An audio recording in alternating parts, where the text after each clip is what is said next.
clap just so I could line in the post. Do you have any ground rules for your podcast? Like There's no ground rules. Be yourself. You have. That's it. You don't have. No. That's it. You can say whatever you want. Well, that's a scary thing, but yeah, that's kind of what I wanted to do with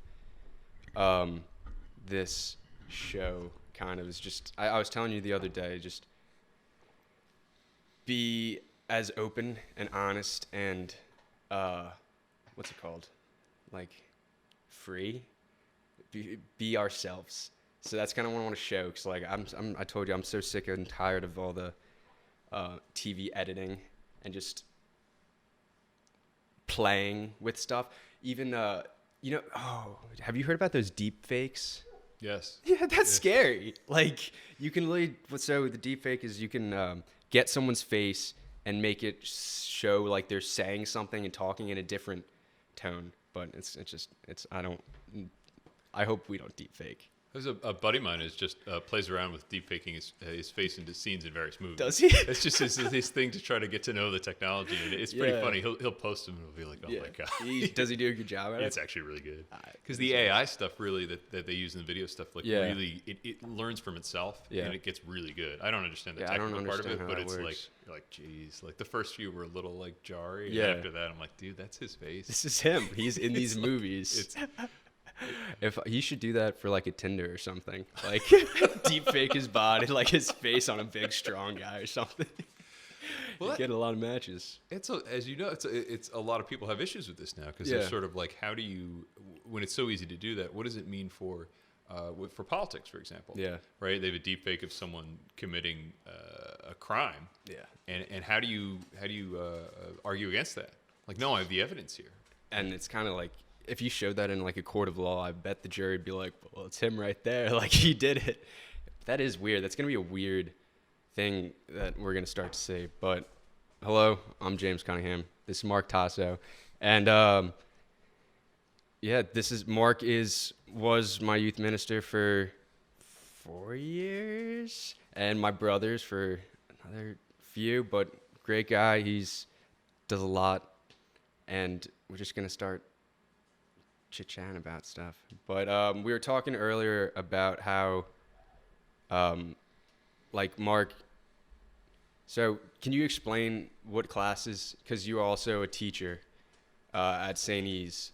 So can you just tell everyone, I know I heard it and you told my mom, like, we're like in my house. So I invite Mark over, and my mom's like shoving paninis down his throat. But if you want to explain again what you I'll say, James, this podcast makes you feel very much at home. Yeah. and just a future guest, make sure that you get the panini lunch. Oh yeah. If you don't, like, you're not getting, you're missing out. Yeah, big time. So we've now raised the bar. It's very high. All your future guests are going to want one of your mom's delicious paninis. So panini is like, do you say panini? Is like the plural of panini? I don't know. Is it paninis? Panini? Because in Italian, panini usually means the I is like the plural. Yeah. So we're having panini. Was it like panini. I had 2 panini? Yeah. It's like deer. I saw 2 deer. I saw 2 deer. Yeah. They're all like the. Yeah, that's kind of weird to think about. I hope it's just. I mean, I feel like the paninis are just gonna get like, okay, paninis were the start, but after the paninis, she's gonna be making like the 7 fishes for people that come over. Like we're gonna have full meals. We're gonna have to start inviting people at 12 o'clock so we can actually finish it before it's midnight. Have like a mid-recording nap. Yeah. It's just like, they're just bloated with food. We're just getting like, sitting in front of the fire, take a petting little Lucy. siesta and just sweat out. Yeah. Like, all right, let's go for round 2. Yeah. That could actually be like It could be. That's It could be fun. But I think I'd lose my mind at that point if I was just. I love my mom, but. There's a lot. It's a lot. You feel comfortable. Your guests feel comfortable. Yeah. And they're much more open. Yeah. And there's you don't have to. You're part of the family. Yeah. And then they answer those questions that they might be more guarded about. Oh yeah. Other than that, right? So. Yeah. Just keep it in mind. It's a full sensory thing. It's gotta give the people the full experience, and even with freaking Lucy the animal, just nonstop. This is literally my life. If I'm down here, I have this ball in my hand. And I'm tossing it to this dog. And most of the time, she doesn't bring it back to me. Billy says it the best. She's like, I think she's trying to play fetch with us too. Like sometimes we give her like a nice easy lob, or like we throw it far away, and she does the same for us. Sometimes she plops it on our lap, but then other times she'll like put it across the room and just like wait. And she doesn't move. You can literally sit there for an hour and she'll just stand there and just watch. Wait her out. No, you can't. That's the thing, because then she's so cute. She got those puppy dog eyes. She just stares. She melts your heart. Yeah, and then she sits, lays down, and she starts like whimpering a little bit, and then you just have to. So you'll get up. Oh yeah. From the couch, and you'll walk over and you'll get the ball. And this is every say 30 seconds. Yeah. I sit back down. She'll bring it to me once, and then she'll get it, and then bring it over there, and I'll have to stand up. That's why I literally have the hockey sticks. Like we literally use those hockey sticks because she puts it so far away from us, and we have to like get it and try to finagle her. But she's very persistent, which I guess is a good trait. Do you think she knows she's in charge? I think so. Yeah. I think I've been thinking about that a lot. These dogs, I think they're way smarter than we think they are. She knows what she's doing. She knows exactly what she's doing. Like right when I start to get like a little angry, she just goes over, hops up on top of me, and like goes on her back for me to rub her tummy. I'm like, you bitch, like you know what you're doing. But yeah, I think. Have you ever had a dog? I never did actually. No, you're missing out. I know. I want to get one. Where I live right now is not a good. Yeah. It's just me in my apartment, so I kind of feel like it'd be tough to leave him alone all day. That is true. But I would definitely like a dog when I get a house and have some more space. What kind of dog would you be into? The golden doodles actually like. They're so cute. Yeah, they got good personalities. Right? They're the most lovable dogs. I want an upbeat dog. Yeah. I don't want a bully dog. No. Some of those dogs are just like Chihuahua. Those things are like, dude. You know, the thing about the Chihuahua is that they can kind of take care of themselves, though. Yeah. Because they pee so little, you can actually leave them alone longer. My good friends of mine had Chihuahua for a long time because they live long. These little dogs live long. And he was, Diego was his name was Diego? Diego, yeah. Because they got him when they were living in San Diego. Oh my God, that's actually pretty cool. That Chihuahua was a good Chihuahua. Because, sometimes those small dogs, they want to start barking at you before you see how little they are. Yeah. Right? That's their mechanism, and they can be a bit much. But he was actually pretty chill. Yeah. And you can leave him alone a little longer, so it kind of worked for them. Yeah. But he passed a year or two ago, so it was a little sad. Rest in peace, Diego. Yeah. I don't see myself with the Chihuahua. It's an odd look. With the Chihuahua. It's an odd look for a dude with a Chihuahua. There's nothing wrong with it if that's your look, but I just don't know. I just don't know. Yeah, no, I feel like the dogs usually represent kind of who you are. And what was that movie they had at the end? It was all the dogs next to their true owner. Oh. And they all looked the same, and it was hilarious. It wasn't the Island of Dogs, was it? Or was it the... I don't know. It might have been. What dog do you see me as having with my vibe, my aura? Honestly, I could kind of see you with a bulldog. I could see you with a big, bulldog named, Meat. Or something like that. I don't know why. That's just the vibe I'm getting. Maybe a golden doodle too. I could see it with the golden retriever. Don't change. But there's bulldog named Meat. I mean, that dog would give you a lot of love. You just see me standing in my yard yelling Meat. Yeah. Yes, I do actually. Just come on, Meat, and then just bring him over. He'll just chill with you a day. He won't need too much, and it'll be great. I love that your imaginary accent for me just really jumps from North Jersey to somewhere else. Yeah, come on. I'm not great with accents. So when I try to change into someone else's voice, it's just a free. The two of us are right here. Yeah, and your impersonation of me is a little far off. Just spot on. Yeah, like that. That's a tremendous. Yeah, that would be something I'd love to work on. Is maybe my accents. Maybe I can make them more region appropriate, but. Well, that's fair. I mean, the people do accents. I mean, you're also trying to get the person's personality, too. True. So it's like... Can you do any accents? No. I feel like you'd be the type of person that could just whip out an Irish accent and just go for it. No, in the right circumstances, but no. And plus, unless you're a professional comedian, someone putting you on the spot never really works. Just... say something funny. Yeah. Or you're supposed to say something funny. I feel like funniness is a part of the timing and being, like you were saying the other day, being quick on your feet and just going for that. when people just tell you like be funny or like tell a joke, you're like, I don't know any jokes. That's just not how this works. Yeah, but we were talking with the paninis, and my mom, she was saying about how she was going to Newark with the nuns, and you teach nuns, right? And you say they're not the best at English, right?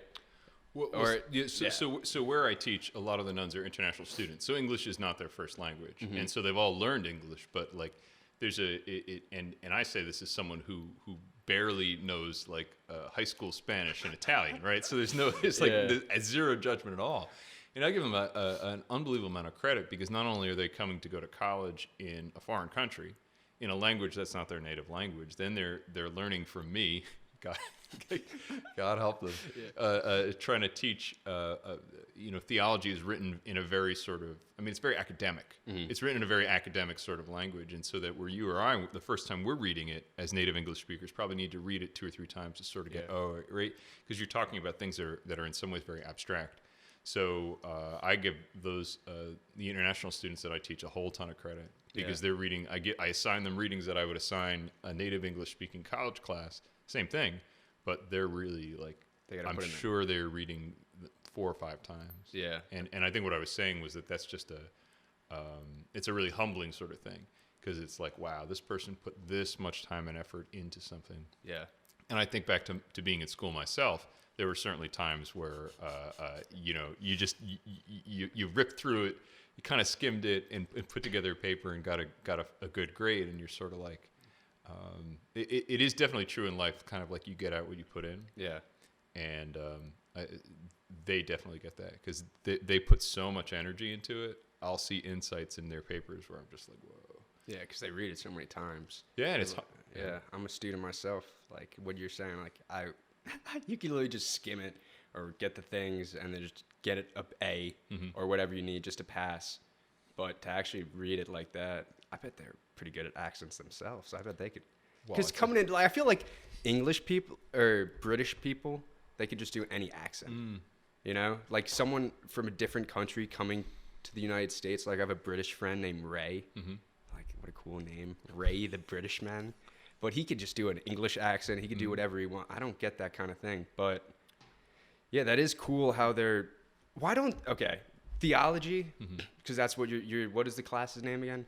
Well, that particular class, that's a class called Christology. Christology. So it's really kind of exploring kind of how people came to understand who Jesus was. This basic thing. Like he was this dude that some people knew in person, and then Christians believe he died and then he rose from the dead and ascended into heaven, right? That's classic Christian understanding of things. And even the people who were his closest followers and his friends didn't really get who he was or what he was all about, until after the resurrection. Yeah. And even then, it took them time to sort of process it, because it was sort of like this was something that was so far beyond human understanding. It had never happened before. Yeah, no one's really risen from the dead before. Yeah, and so it actually took the church hundreds and hundreds of years to sort of unpack, like, what does this mean?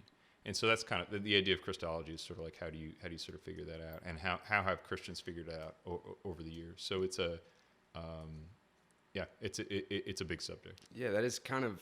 I was reading I'm curious, because I think it's kind of strange. Like I know I was reading a little bit, or I watched a documentary, and they were talking about how Paul he kind of looked at.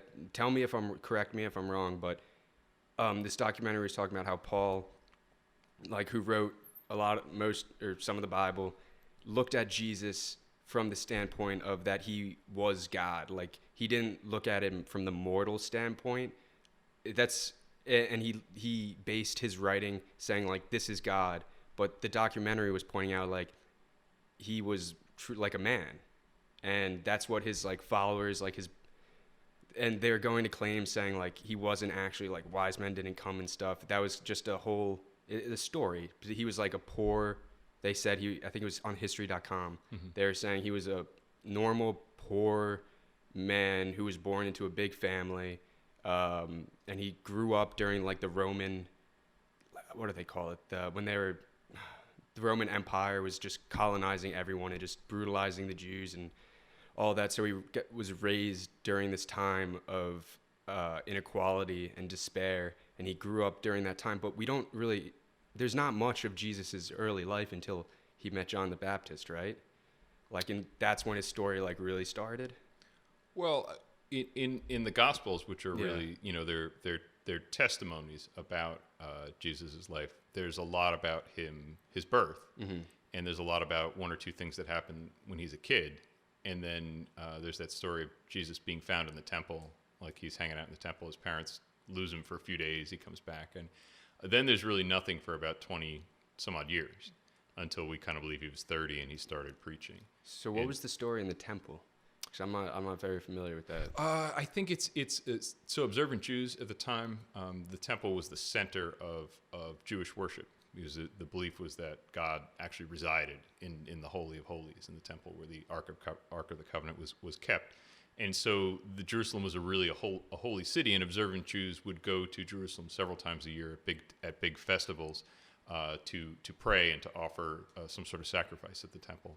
And so even though they lived presumably at the time in Nazareth, they got up with like half the town and went to Jerusalem and did their thing. And then they're walking back, and I'm not quoting the gospel exactly, but like a day later on the way back, Mary and Joseph realized that he's not here. And it kind of makes sense, because if you went with a whole big group, right, you ever go on vacation with like extended family, like it's sort of like Home Alone a little bit, where you're just like, oh, where is he? And so they go back and they're freaking out because, you know, it's big city and everything. And they finally find him, and he's there, and he's talking to the teachers and the wise men and the priests in the temple. Yeah. And these guys are astounded by how much he knows of Scripture and all this stuff. And he's probably like 10 or 11 years old, right? And it's the only time in Mary and Joseph, like, Mary says to him, "Don't you know how upset we are?" Like, and Jesus kind of says, "Don't you know I need to be about my Father's business?" Which, you know, it was sort of like, what? Yeah. Like, your dad's right here. Like, we're here. And yet they knew Jesus was special. But it's an interesting sort of thing. It was kind of like, you see the very human parental anxiety, and you also see a young Jesus who's clearly also has these insights into faith, into Scripture, and really has this deep connection with his Father's house, right, with the temple there. And so, but anyway, that's kind of the last episode we have from the gospel until he begins his preaching. Yeah, that's crazy. I mean, like, this kid was 10 years old. Like, I don't remember. My mom tells the story. We were in Atlantic City. I was like 5 years old, and my brother was supposed to watch me while my mom took a shower.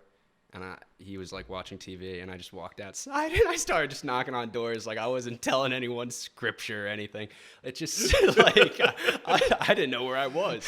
I was in Atlantic City. I was gonna go gambling, but it's just crazy to see like this kid. I think that is kind of where a lot of people struggle with faith, because they hear, like, we're Catholics, but from an outside point of view, like, hearing these stories of like, because most people, like, when they don't practice, they kind of just say like, oh, this guy rose from the dead, like, cool. It's kind of, it's strange and foreign to like hear these stories, and it makes it difficult to believe, and most people just turn their backs to it right away, just because it sounds so magical and mystic, and all these prophets and what, like, do you, like, how, like, I'm not trying to push any religion on anything. Like, I think everyone has their own set of beliefs, and I think that's great.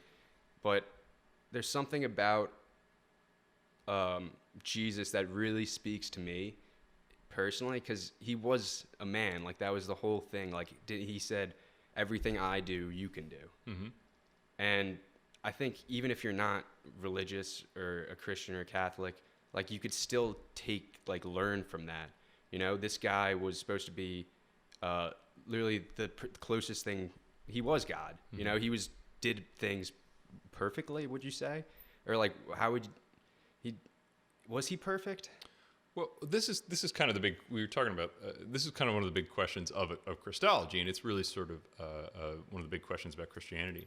At one point in the Gospels, Jesus asked his disciples, you know, who do people say that I am?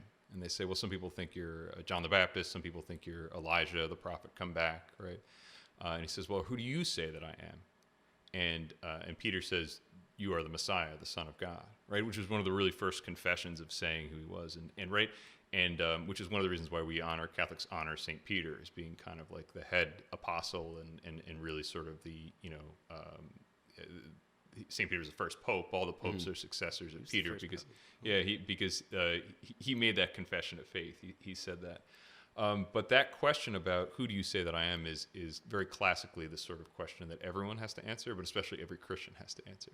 Because if you do say that Jesus is the Son of God, is God, then then you got to respond to that in some way, because that means a very specific thing, right? So how you answer that question is a big deal in kind of growing in discipleship. But you raised this question about who was Jesus, and the big Christology question is this: Jesus was somehow fully human, but he was also fully God too. And how is that possible? Right? It seems strange. And for a lot of people, it comes down to sort of like even how Jesus died, his sacrifice on the cross, right? If Jesus was only God, right, then someone hammering nails through his hands wouldn't hurt. Yeah. Right? No, but seriously, right? That's so true. Right, and there are some Christians who, meaning very well, right? Yeah. This is really simplifying things, but meaning very well, we're just like, well, no, like the idea that God could suffer, the idea that God could get hungry.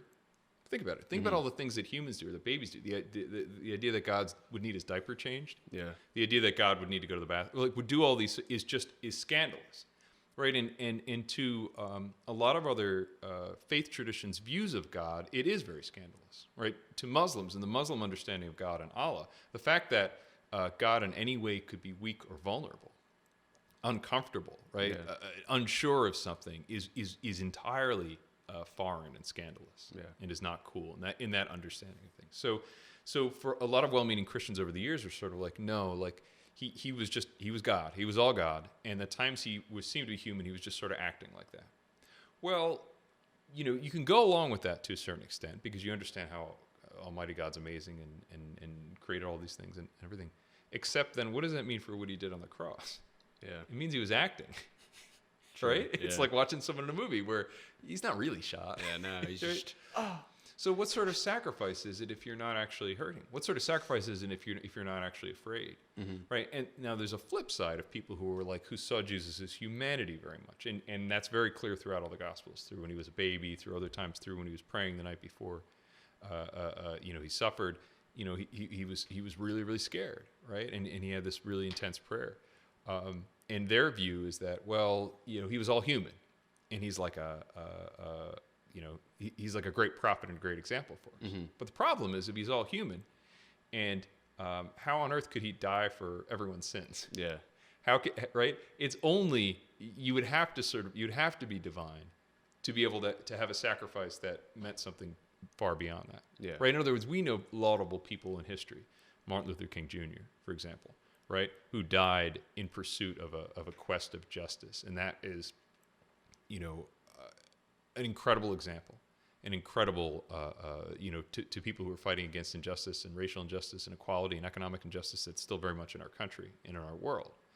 But his sacrifice itself is a sacrifice that we can take comfort in as an example, but we don't believe it was a sacrifice that itself had like changed everything for all time. Yeah. Right? You can only make that claim. So I know I'm going on, but I'm just trying to say that somehow, like, you need a God that suffers and also a God that's God. Yeah. And figuring out how those two things coexist is very, very complicated. And it took a lot of kind of prayer and sort of figuring things out to do that. But when you can come to that in faith, because that's really who Jesus said he was, then it's a really powerful thing. Because you have a God who's not remote, right? So when I feel scared, like I can pray and I know that God's been scared. Yeah. Right? And when I feel like I'm really suffering, not only can I know God who can identify with me, I can look at Jesus on the cross and know that like I can unite my suffering to his, and that then suffering's not meaningless. And this to me is the most powerful thing, is it's sort of like, as Christians, we have a direction to go with our suffering, and that I don't know why people have to suffer. I don't know. Right? That's a very big question, but I do know that there is no suffering that's meaningless if we unite it to God's suffering. Yeah, and that kind of makes sense because I'm going to school now for TV, radio, and film, and like God was. So before I go into this, like God, most people think as a old white man with a big beard, gray hair, but that's not. Is that because I was talking to Father Angie the other day, and he was telling me that it's just God is not that. It's God is everything. God is knowledge. God is. How would you explain what? That's a big question. But because he's not this like magical figure that floats around and zaps lightning bolts like Zeus, you know, it's everything. It's the universe, but it's not the universe because I'm still having a kind of a hard time grasping exact. I don't know because that's you can't grasp that. That's kind of the point. But do you have an explanation? Like not an like how would you describe God? There's a classic thing that a lot of people talk about is it's you know, if you have a definition of God that puts God on the table like this mug of coffee, it's not God. Yeah, sure. Right? That's the classic sort of thing. Like if you think you can just throw it on the table, no, it's not God. Right? So that's the first thing. And so a lot of people over the course of time who are trying to really talk about this, really a lot of times you talk about what God is not, which is kind of a negative sort of theology. God is, and God is definitely not what you're talking about as sort of like character. Yeah. Who's flying through the sky. We can sometimes throw that up there because we understand people. First of all, so it's easy to kind of for us to sort of think about that, and also because in the Christian understanding, you know, Jesus refers to God as Father. So there's this Father, Son. You know, we have this idea of the Trinity. It's really this relationship, this God that's one God, but it's in three persons who relate to one another like a family. Yeah. And so that I think is so thinking of God as Father helps us as humans because we have that relationship with a father, or if we have a tough relationship with our father, we at least understand what a father relationship should be, right? Yeah. And you know, I think that helps us sort of wrap our hand around it. But no, I mean, there are people who are more eloquent with sort of saying it, but you really have to sort of zoom out and think of God as this force that just underlies all reality. It's a different sort of thing than saying like God is this thing in the sky. Yeah, that's that makes sense because I was watching Star Wars. I love Star Wars the other night, and they're talking about the Force, and I'm like, their Force or like what they call the Force kind of seems like they're God, you know, like they don't, the Force isn't some magical thing where it just makes them crazy good at lightsaber stuff. It's just going back to the story thing, like they're going through struggles, but if they do good, like they truly, like say there's a kid on the street about to get hit by a bus, you could let him get hit by the bus, or you could jump in front of the bus and try to save him, which would be the truly good thing to do. And like the Force in Star Wars would not protect you, but kind of help you. Like it's not going to let you die. Well, it could let you die, but that's a part of the grander plan. And going back to movies and TV and scripts and stuff, like you're not going to have a story that's just perfectness. Like I write a lot talking about like how are you supposed, like if God, like I took a philosophy class and they're talking about how is God real? Is God real? And they used an argument that God isn't real because there's evil in the world. And my counter to that was saying, well, we need evil in the world so we can appreciate the good. You know, imagine if life had no suffering, no pain, no nothing, and it was just good. We wouldn't see that as good. It would be boring. Life would be so lame. Like you need a little spice in your life. And it helps, you know, put some pepper on there. But you need that. You need that. And like personally, I love it. And the suffering is not just to suffer. There's suffering with a point. And that's what I think a lot of people get stuck up on, because I talked about like when I broke my face, like I could think of it as I just broke my face. Bad things always happen to me. It's like the C-3PO, like his mindset, he's like supposed to be the philosopher, always doubting himself and always looking for the worst in things. And it's easy to take that route, but we could also take the broken face and make good from it. Like, what is this suffering helping me like to grow in? Because I think suffering is like the water on like a little plant to help it grow. Like you can't have that plant blossom into a beautiful tree or flower or rose without the water, like the rain, that's suffering, that pain.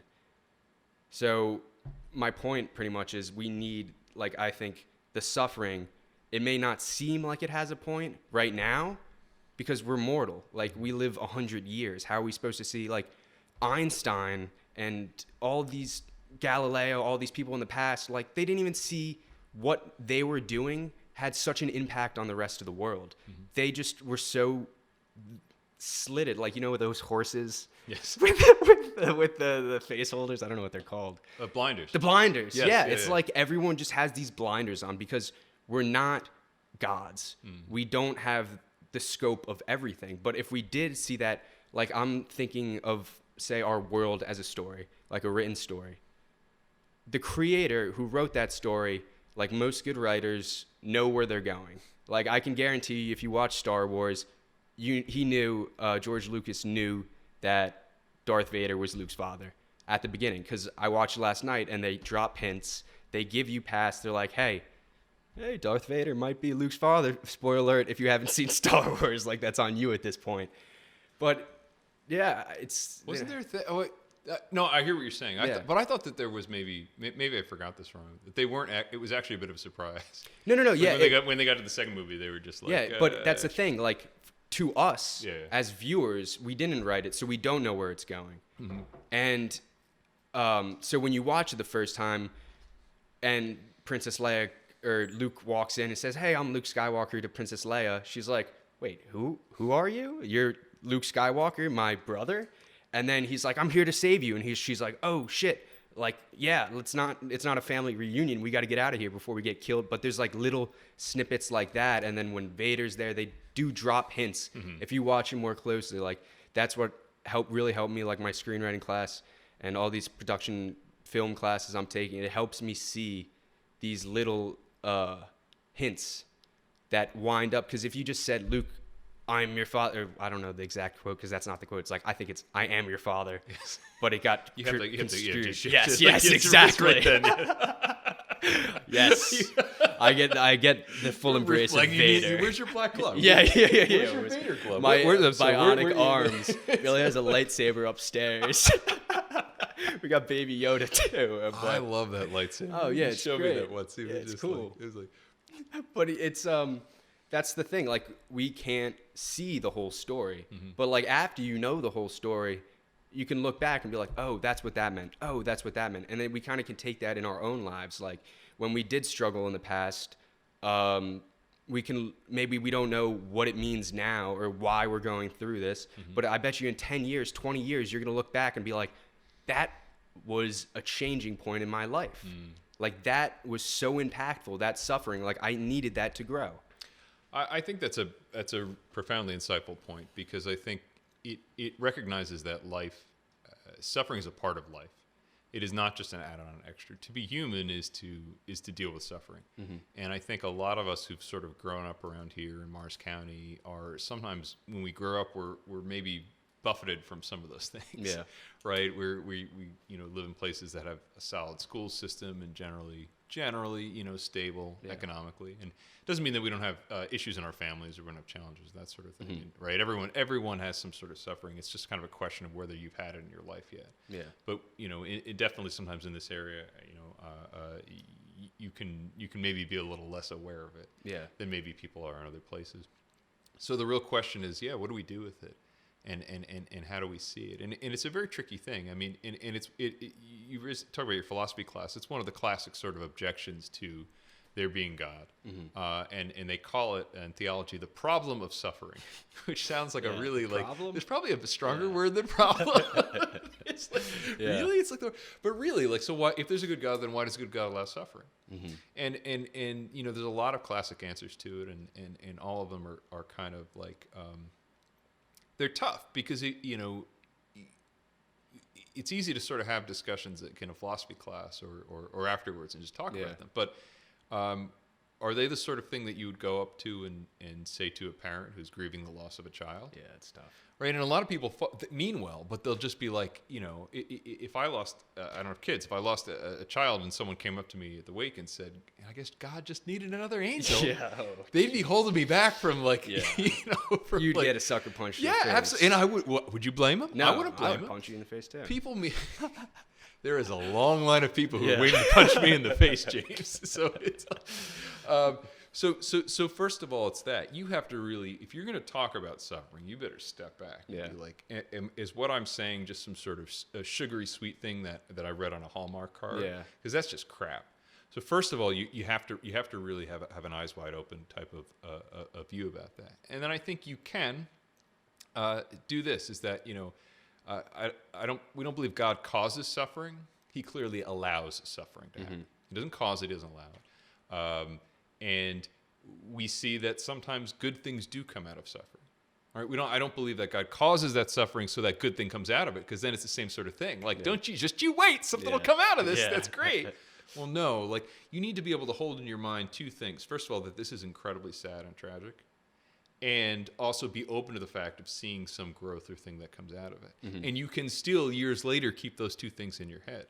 You've got to be able to have some sort of complexity in your mind and heart to sort of be like, yes, I acknowledge how awful this is, and I also acknowledge that these other things were sort of a part of it, right? So things can come out of that. Suffering can draw the best out of us. We see suffering can draw us out of ourselves to help other people. That happens anytime there's a natural disaster and there's people there shoveling sand into sandbags and bringing food to food banks, right? All of those sorts of things are good. Now, does God allow suffering so people can be like, I'm going to be good? No, but yet it's somehow in this sort of in this sort of mystery. And then I think that I'm going to come back to the cross again with Christians and Catholics especially have Jesus on the cross, right? There's a depiction of his body right there on the cross, and there's a very specific reason for that, and it's really just like there's no easy answer to this, right? We're sort of called to just meditate and pray at Jesus on the cross. And if you do that, a few things come out right away. First of all, as some people have said, he's not jumping off the cross to save you from your problem. Yeah. Right? Which is really true, because your first prayer is like, take this away from me. And sometimes, but seriously, he's not, right? What he's saying is something a little bit different. He's saying, you're suffering, but you're not alone. You're suffering, but you're not alone. And I think that the older we get, a lot of times, the more we realize that can only really be our answer. Where we're listening to someone who is a significant other or a girlfriend, boyfriend, or whatever, and they're having an issue. And you ever have that thing, look, I don't want you to solve the problem, right? Guys always want to solve the problem. There's a certain point where you realize, no, like what's important for me is to just be here with that person. When you're a parent, sometimes you can't solve your kids' problems. Or it's not good if you solve all their problems. They need to learn some things on their own, right? But you can be there with them. Yeah. You can be there with them. And I think that's a powerful thing, is number one, God is with us in our suffering. We're not alone in our suffering. And that's a huge first step, because so often we feel very isolated with whatever we have going on inside of us. Yeah. We're not alone. And then I think in the second thing for Christians is to also understand not in some magical happy ending thing, but somehow the cross also lets us know that Good Friday led to the resurrection. In other words, that love is stronger than death. Love is stronger than death. And I try to say that all the time when things kind of get really tough with people. That is ultimately this Christian message, is that in this, somehow God was able, on the worst day in history, on Good Friday, God was able to bring out this life, which proved to us once and for all that with faith, love is stronger than death. And that doesn't mean that when someone dies that we're not incredibly, terribly, terribly sad, but we're not hopeless. Yeah. St. Paul talks about that. We don't grieve like those who have no hope. For us, we can keep those two things in our head at the same time, that this is awful, but also that we know that love triumphs. And that's an incredible, because that's why I'm Christian. I think it's, number one, because I think it's true. I think Jesus is a real person and respond to him. But number two, I really believe that deep down, most people really have that sense. Because love has this thing that just sort of reaches out for, not creepily across the podcast desk. It reaches at you through the camera angles. Oh my gosh, you're messing up my podcast. The hand is coming out of nowhere. We'll use that guy. No, but right, it reaches. We all sense this, and you see it when even people who are not particularly religious talk about God God forbid, when a friend dies or a contemporary dies or something like that, right? This sense that there's something there's something there. We just have this sense that love is saying to us that there's something more. Yeah. I'm not trying to go on about this, but no. Other than to say, like, for me, that's what makes this feel very true. No, that makes right? sense. It does. That there is something else in this speaks to it, and it's not a simple, easy answer.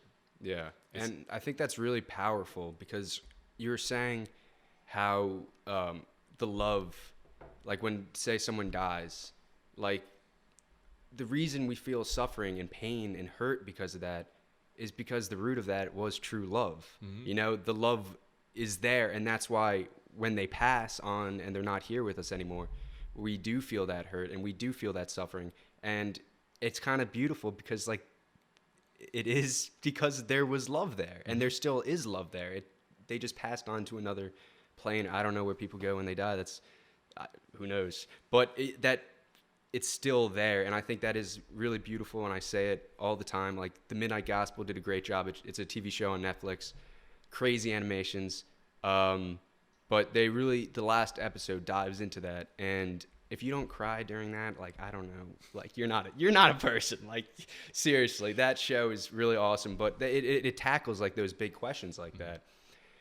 And I was wondering, because the Holy Spirit is... I want to just aside. I want an example of other movies that if you don't cry at the end of. There's like Toy Story, right? Oh, yeah, Marley and Me.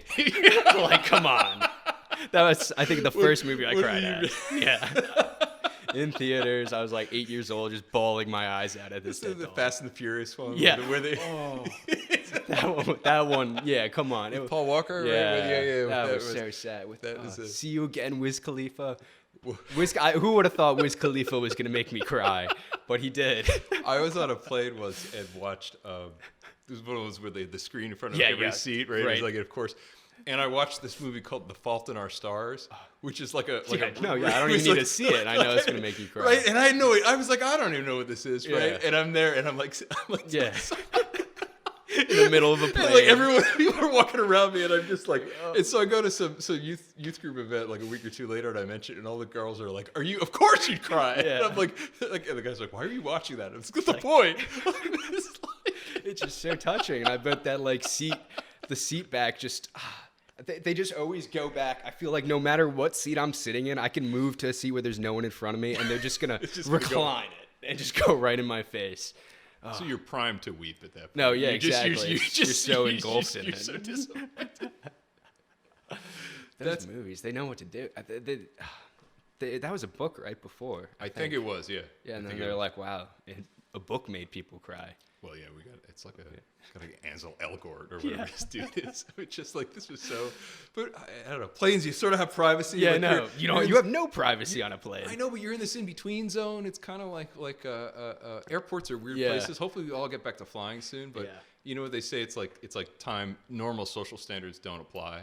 Like, there are people who would like never have a drink, but it's like 7:30 in the morning and they're like, I'm going to have a drink in the airport bar. Exactly.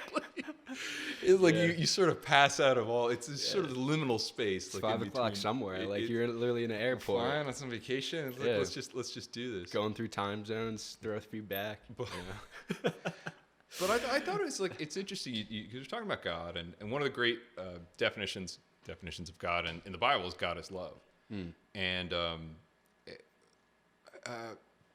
one of the things we talk about in one of my classes is that there's lots of different types of love. The Greeks have all these different words for love. There's like family love, right? Which people obviously you're related to, or they're biologically or through adoption or whatever. And like, you kind of really know one another, and like your acceptance of one another is really based on that. It's not based on, you don't feel like it's tied to anything else. Like, we're kind of tied together. But sometimes those are relationships we don't put as much effort into because we take them for granted, right? So there's friend love, there's philia we talk about, like Philadelphia, city brotherly love, and a lot of times that really starts with kind of like shared interest stuff, things that you have together. And then there's romantic love, like erotic love, which is, obviously sexual attraction, but it also it's like kind of pulls us out of ourselves, really. And then there's what they call agape love, which is like kind of a caring love. It's a Christian love. It's like Christ love. It's like choosing to do good for someone else. It's almost like a love of choice. Yeah. It's like self-sacrificing love. I'm gonna do something even if I'm not getting anything in return. I wonder, like, what do you think about, like, I don't know, how do you show that? Like, do you buy that there's different types of love? No, I buy that 100%. Because, like, with my friends, it is one love. Like, I feel like I have a connection with my buddies. Like, I would do anything for them. Like, I would literally die for them, jump in front of a plane, push them out. And then you have the family love where it's not the same. It's different. Like, I grew up with these people. Like, I live with these people. I see them every day.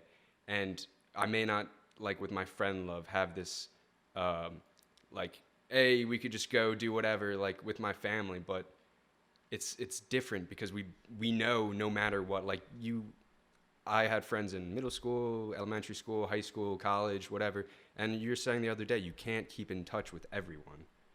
And I kind of see that as a friend thing. Like, I know they'll always be there for me. Like, if I need them, like, I could reach out. But they're starting their own families. Like, people have different lives. But family, and I think of family not as, like, blood. You know, that's just, like, the nuclear family, like a mom, dad, brother, sister, whatever. Like, that's a nuclear family. Like, back in the 60s and 80s, that's what people looked at.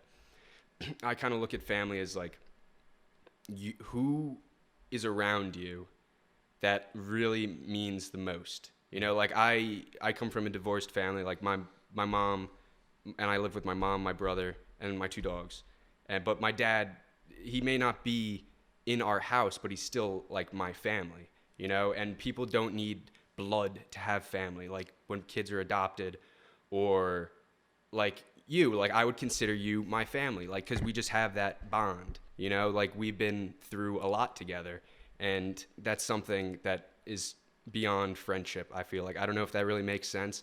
No, it's beautiful. No, and I think there's certain different types of love, and I think everyone feels like that, because I've never had, like, a true love with, like, a girl or something, but I could guarantee I'm not gonna, like, when I do have that, I don't think I'll be showing that same love to, like, my mom or my brother or, like, my friends. You know, like, that's different. Like, there's clearly different types of love. I'm beginning to see why you've fallen out of touch with some of your friends. Oh yeah, right. It's like, But no, I appreciate that, and I really do feel that. Like, I'm a wacky cousin. Yeah, just feel you're part of the fam.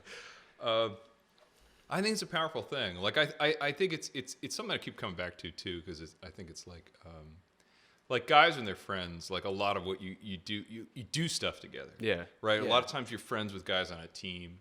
Right, and it's just like this shared. When you want to hang out with your friends, you want to go. You play a game. You want to play some sports, drink a beer, whatever. Yeah. If you're 21. This is a place of total total candor. I can see we're censoring ourselves now. That's great. But I don't know. I think I've come to understand it's really important that, like, guys need to really also be more open to kind of being open in those relationships too. Like, you know, not spilling your guts all the time, but like having some sort of sense of kind of like being vulnerable and supportive and like talking about real stuff too. Yeah. I mean, girls talk a lot more that sort of thing. That's not what we need to do, but sometimes I found sometimes people are just sort of kind of you can do a lot, I think, about being just a little bit more candid yourself. Yeah.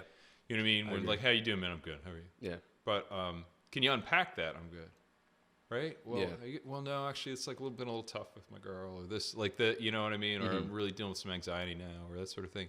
That can actually really open a door up for, like, to kind of put some of this stuff out there. Yeah. And I feel like the only people who are going to do it is, like, dudes just do it. Yeah.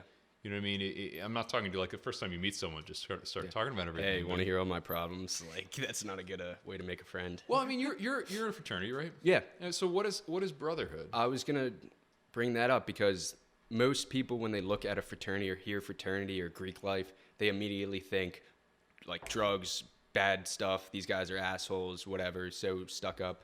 But the guys that are in my fraternity, I've never felt as close with a group of people, and I live with 23 guys in a disgusting, rundown house with like one working toilet. And when we do have 3 working toilets, it's not going to last very long. Okay. So these guys, like our whole process of like getting to where we are, like, yeah, we had to do whatever, but it was so to get to a point where we could open up to each other. Mm-hmm. Like we felt so connected through whatever we were doing. And now I live with these guys and people walk in my room, sit down, we lock the door and we'll have a conversation. Mm-hmm. Like a meaningful conversation, because that's what we are. We're brothers. Mm-hmm. And I'm talking to these kids now. Like if someone has a problem, I'll call someone up. We'll chat for 2 hours. Like these kids are literally people. Like we're people too. Like usually the people that get attracted to fraternities and Greek life are usually the ones like when we take a step back and look, okay, what do these bring? Like there's usually drugs, alcohol, whatever. And it's usually some broken guys getting attracted to this to usually escape. Mm-hmm. And that's kind of the stereotypical thing. Mm-hmm. But it's similar people that have similar backgrounds and similar experiences. Mm-hmm. You know, like there's a bunch of guys that have lost parents, have divorced parents, have messed up family lives, and you put them all together. Like because I see it, this is not worldwide for fraternities, this is just like mine, but I see it in other fraternities. Like you can come together and then just make believe none of it exists and just do a shit ton of Xans or drugs and drink and smoke. And yeah, that's a fraternity. Like these kids are coming together doing this thing, whatever. But I don't think that's the best way to do it. I think the way my fraternity is working, like we actually care about each other. Mm-hmm. Like we want to see each other grow. And I don't know, it just honestly feels really nice to have a place I can come back to every day and know that someone cares about me, especially in a college that's as big as Syracuse. Mm-hmm. And it saddens me to see administration and people that don't really understand Greek life trying to come and literally just blame us for anything. Literally, if there's something bad that happens on campus, you can guarantee someone's going to say it's Greek life's fault. Like, we literally are outside just like listening to music, playing basketball, and the DPS, our like security, comes up and yells at us or says they're going to get us in trouble because of like COVID. Like they were looking at us as a scapegoat. Mm-hmm. And in some cases, I'm not saying like they're not scapegoats, but it's very easy to say these are the bad people and everyone else is good, you know? And I think we see that a lot in the world. Like we can look at politics, say this is a bad guy, let's do everything we can to get him off campus or do whatever. But I don't know if that makes sense, but it does mean a lot to have a group of guys that know what I've been through because they've been through similar things, you know? I think that's awesome, dude. I think you know, the ability to sit and talk to another guy and really you're talking about like being really honest, yeah, right, and really being open with one another is a really powerful thing. Yeah, and I think that that's like we're raised in some ways to have our guard up. I think we're programmed that a little bit too, right? Mm-hmm. It's just kind of but to be able to push past that is a really powerful thing, and it's so important, I think, for thriving, mm-hmm. For mental health, emotional health, like to keep that, you know, there, because I think a lot of times, I don't know, I think guys can know a lot of people, but can sometimes feel very alone when it comes to like that stuff. Yeah. You know, they always talk about the demographics with the highest rates of suicide are white dudes, like I want to say like 16 to 24. Yeah. And interestingly, the second highest group is like white men 50 to 65 or something. Mm-hmm. And there's a lot of theories about it, but you know, one of them is that it's just about kind of supportive relationships and understanding of the supportive relationships you have. Yeah. Because by contrast, traditionally, one of the demographic groups with the lowest rates of suicide are African American women, and African American women, you know, by large in United States society, deal with many, many challenges. Yeah. Right. Economic challenges, racism, all sorts of other things like that.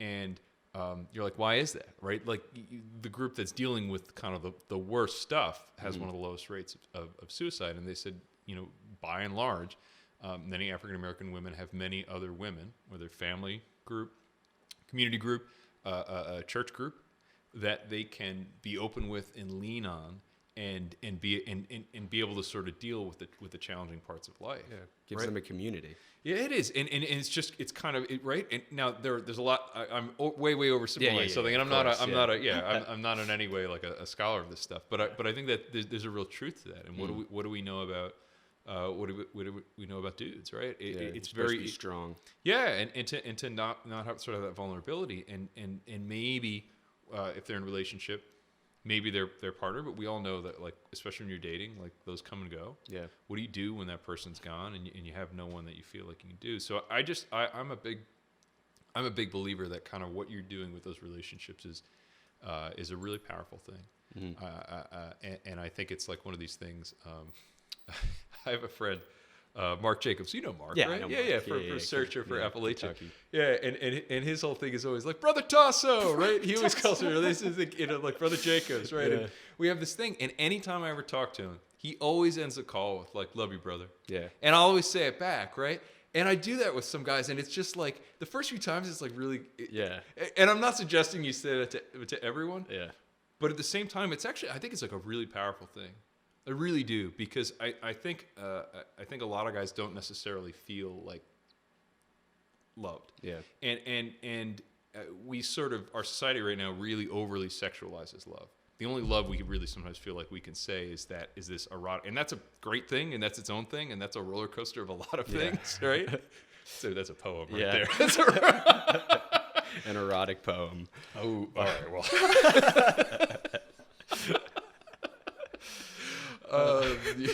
You're coming on my podcast, which is all about actually erotic. No, I'm sorry. It is absolutely not. I don't have a podcast. But the point is, what's the point? The point is that there's something really powerful about that, and there's a thing to sort of like. I feel like saying that is like a good thing. Yeah.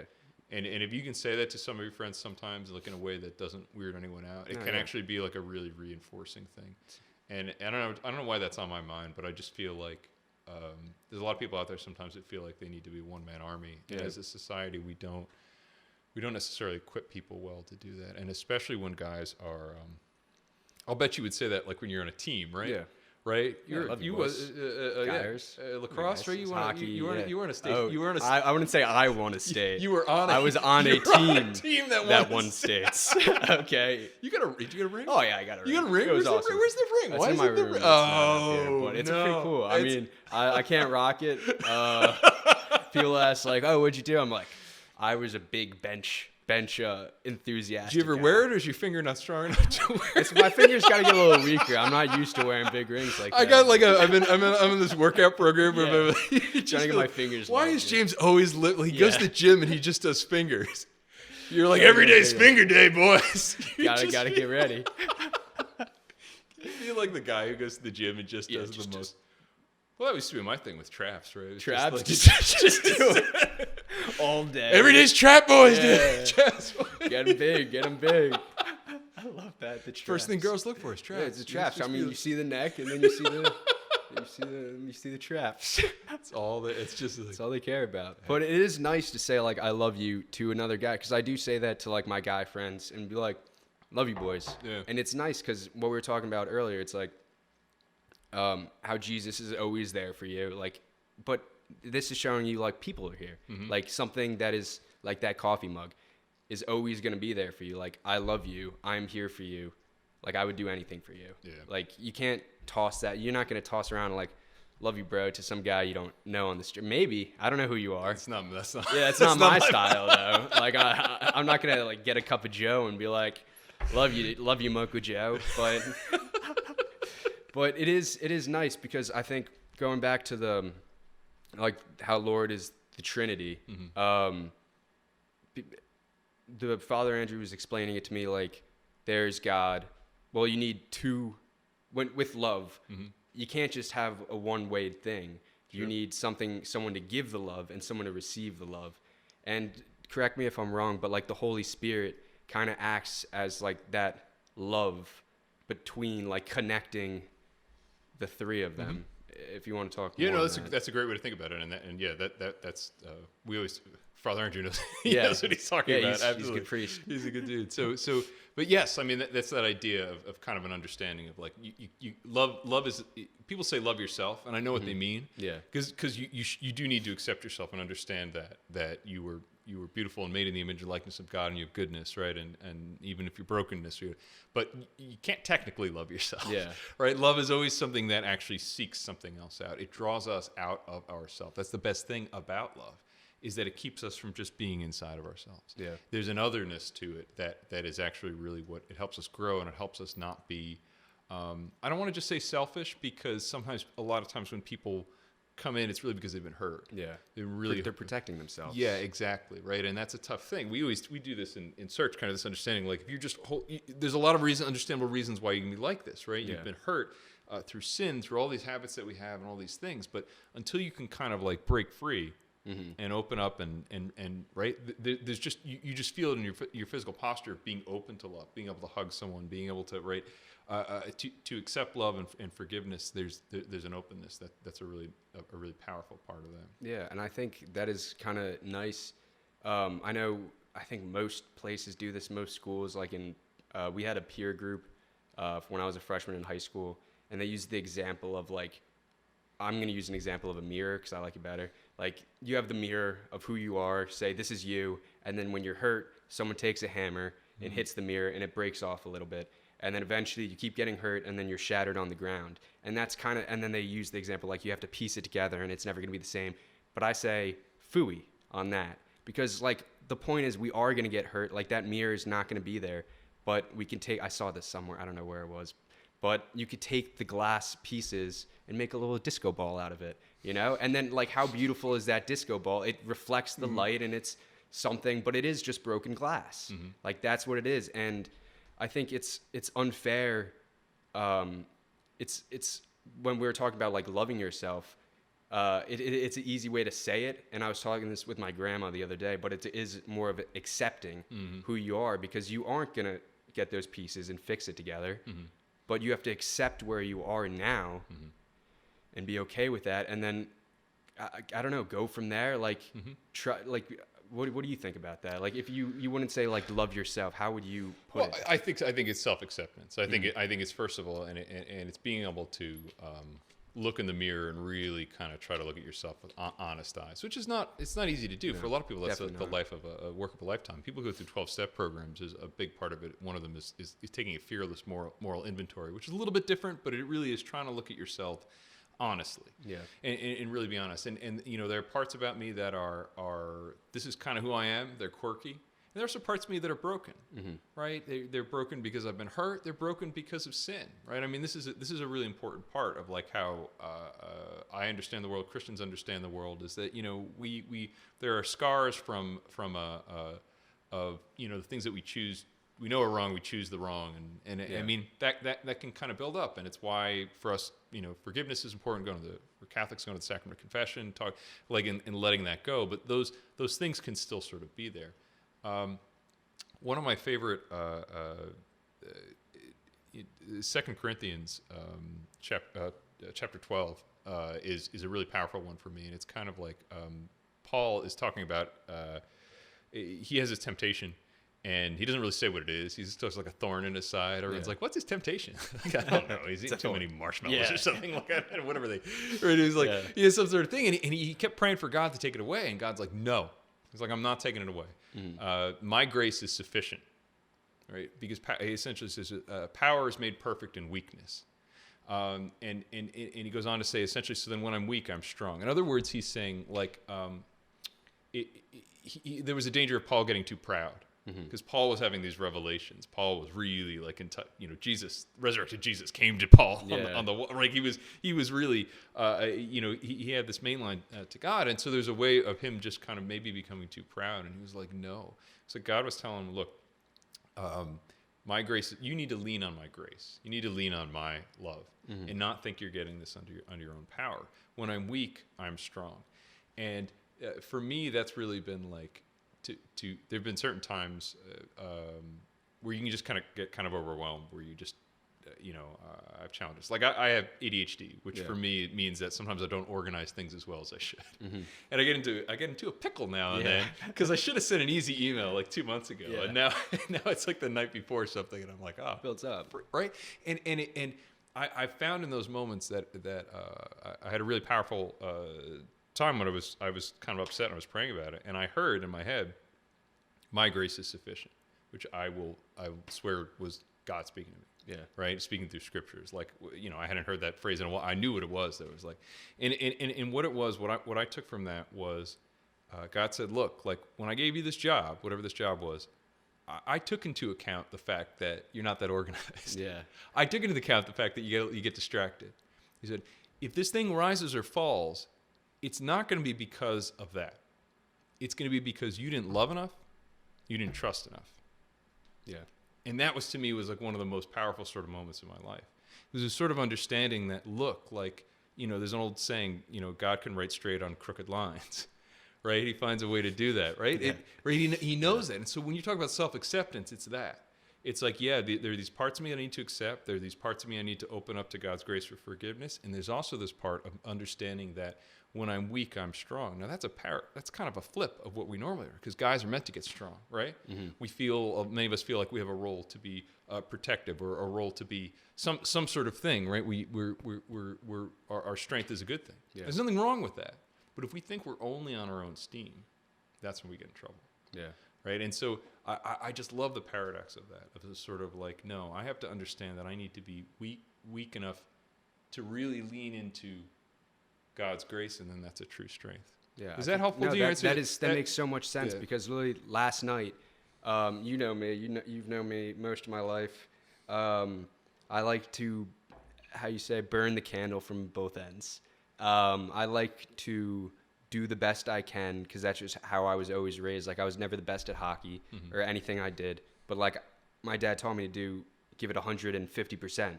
Like, you may not be the best one out there, but you're going to give it your all. And I mean, I was not the best skilled player, but I played at pretty high levels, competing with kids that were much better than me.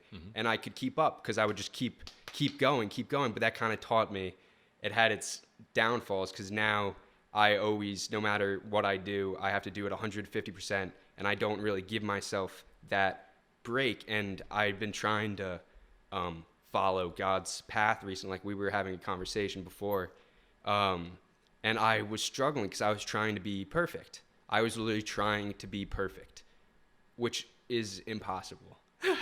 Like, I can't. And that came to me literally from the grace of God.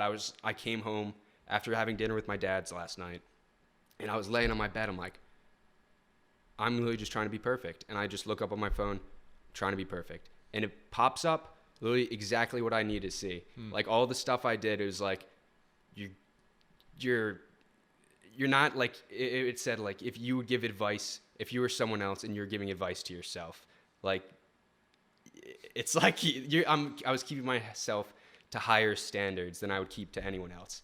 And that was the first time I looked, I'm like, wow, like, yeah, I have been keeping myself to higher standards, and it was literally taking a toll on me. I literally felt deathly for the past few days, few weeks, trying to be so full of, like, not sin or not do anything wrong, just follow, just love, and do all these perfect things.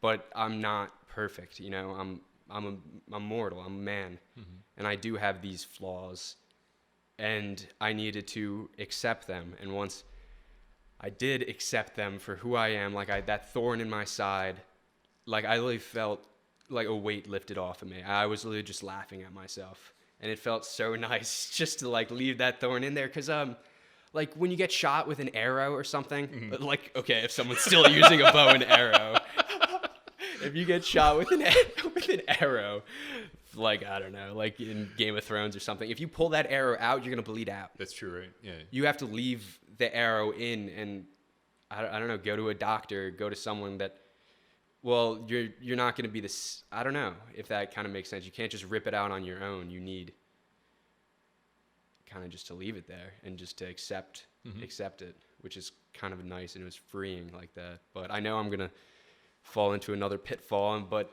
that's kind of the point, we can't get caught up in that, I guess. I don't know. What do you think? Well, I think that there's a great wisdom in that. And I think, for Christians get a bad reputation a lot of times about sin because it's sort of like, oh, it's like this thing and it's natural and like you guys make everything dirty and then it's just like, oh, well, yeah, of course we mess up all the time. Yeah. And Jesus really, the people of his time really kind of had difficulty with this too. Because what is sin really this opportunity for? Is it this opportunity for condemnation, where there's self-condemnation? Oh, you're trash. Like, you do this, whatever, right? You beat yourself up. People do that all the time. Yeah. Or is it this opportunity to beat someone else up, right? Yeah. That's where there are stories of, in the Bible, people bring someone who's sinned publicly to Jesus, and they're like, should we stone him? Right? Because they did this thing, and we feel good about ourselves when we're right and the other person's wrong. And I don't want to, but this is the cancel mentality in it, right? Without being ideological about it, it is right. This person who just tweeted this thing is the worst person in the world. Yeah. And because I'm pointing that out, I'm awesome. Yeah. Right? I'm doing right. So that's a very natural, very natural human impulse that can get sucked into our religious understanding of other people and a religious understanding of ourselves. And that's typically. And Jesus is saying something very different. First of all, he's not saying that sin was right. This is what a lot of people forget about Jesus. They're just like, oh yeah, this dude's a hippie with the beard and the beard and the sandals, and he's chill, and he's just like everything's great. Nice breeze. He doesn't say that. He doesn't say that at all. He doesn't say that at all. He never says like, oh no, there's no sin. Yeah. What he does really is present sin for us as an opportunity to come back home. Mm-hmm. And that's a totally different thing. And that is such an encouraging sort of thing, right? In other words, when you see someone sinning and you're like, God, dude, you're off track, you should in some way celebrate because you're saying, but come back home. Yeah. Right. And so this is all, in that image of the prodigal son, where the son goes off and spends his father's inheritance, and his dad is like waiting for him to come back. And when he comes back, having totally screwed up, his dad's like runs out to meet him. Yeah. And so that sense of this is meant to be our sense of God is coming back. And so like, what can you do with your sin, right? You can beat yourself up. You can point at someone else and beat them up, or you can use it as this joyful moment of return. That doesn't mean that you're not like, that was bad and I shouldn't do it because it hurts me and it hurts other people, right? But you have this ability to come back home, and that's like it should be a moment of both honesty and then also joy. And so really, like, so no matter how many times you fall down, the key thing is you get yourself up, you dust yourself off. You pray for forgiveness and you keep going. And the more that you can stick with that, then some of these things some of those battles become less difficult. Yeah, some of them are always going to be tough. Yeah. But some of them become less difficult because I'm strengthening that muscle of kind of sin and forgiveness. And I think that's a really, we understand that type of disciplined approach in other parts of our lives, in forming our bodies and in training and forming our mind and education. But a lot of times we don't quite get that there's a part of that too with kind of forming our, how we approach our soul. Yeah. And that's why, of course, I'm always going to be pro-Catholic, but this is one of the great things about the sacrament of reconciliation, because you have, no matter what's going on in your life, you can go to this place of total honesty, and you can say, like, I did this, which you wouldn't admit to anyone else. Yeah. Right. And that once you start from that place of honesty, then you can get there. Like, you know what?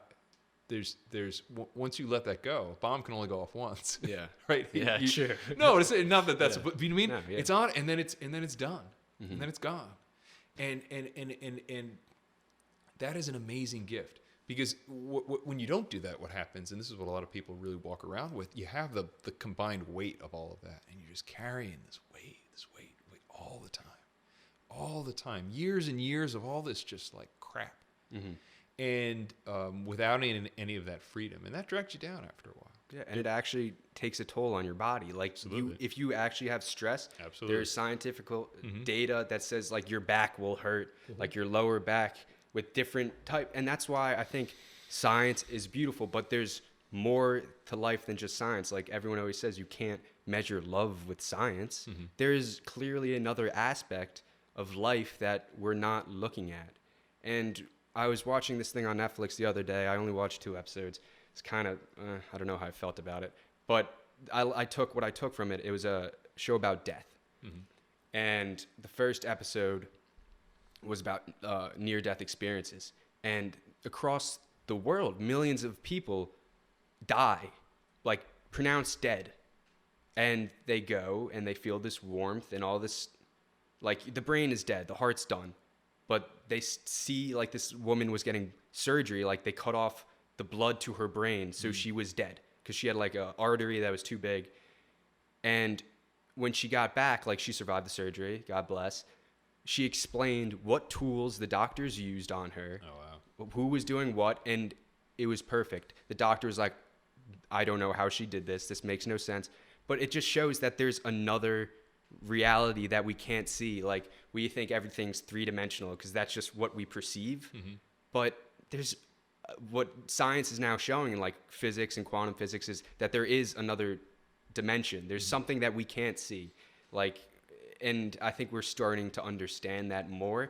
And I really hope, I don't know, science can work with this spiritual, I'm going to call it spirituality side, because that's kind of what it is. But there are different ways of knowing. Yeah. I mean, what we call the scientific method is an incredible way of understanding the physical world, right? Understanding the material world. Absolutely incredible. And right, all of these things that come from that, I'm like, you know what? Give me a vaccine in each arm. Yeah, great. Like it's Get like me juiced up. Let's do it. I want all. Come on.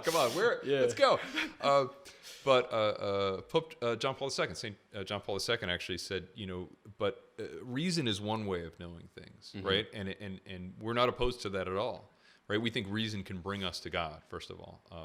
But faith is another way of knowing. And he said faith and reason are like two wings of a bird ascending to truth. Right? They are different ways of knowing and experiencing life, and they do not, in our understanding, contradict one another. Yeah, no. Right? They help each other. They do, and they give us insights into different questions, into different things. And I think about this all the time, and we see this. I would give you two examples. One of them is the internet. We have access to all of the knowledge of human history, mm-hmm. and we use it for absolute garbage. Look at cats and yell at each other. Pretty much, right? That's exactly right. This thing, but absolutely, and in all sorts of negative directions. And we don't need to get into this, but like pornography is just like a total. It's a drain on a lot of people and a lot of things. It's not a lot of exploited people. There's a lot of things in that world. We have access to all this knowledge, and we don't have the wisdom to use it. Martin Luther King Jr. said famously, he said, "We have guided missiles and misguided men." And I always think about that. Guided missiles and misguided men. We have these incredible technologies that, you know, can unloose some destruction. But the real key is who has the judgment to use it. And that's what we're like someone, you know, there's a joke about guys that is just like skipped leg day. Yeah.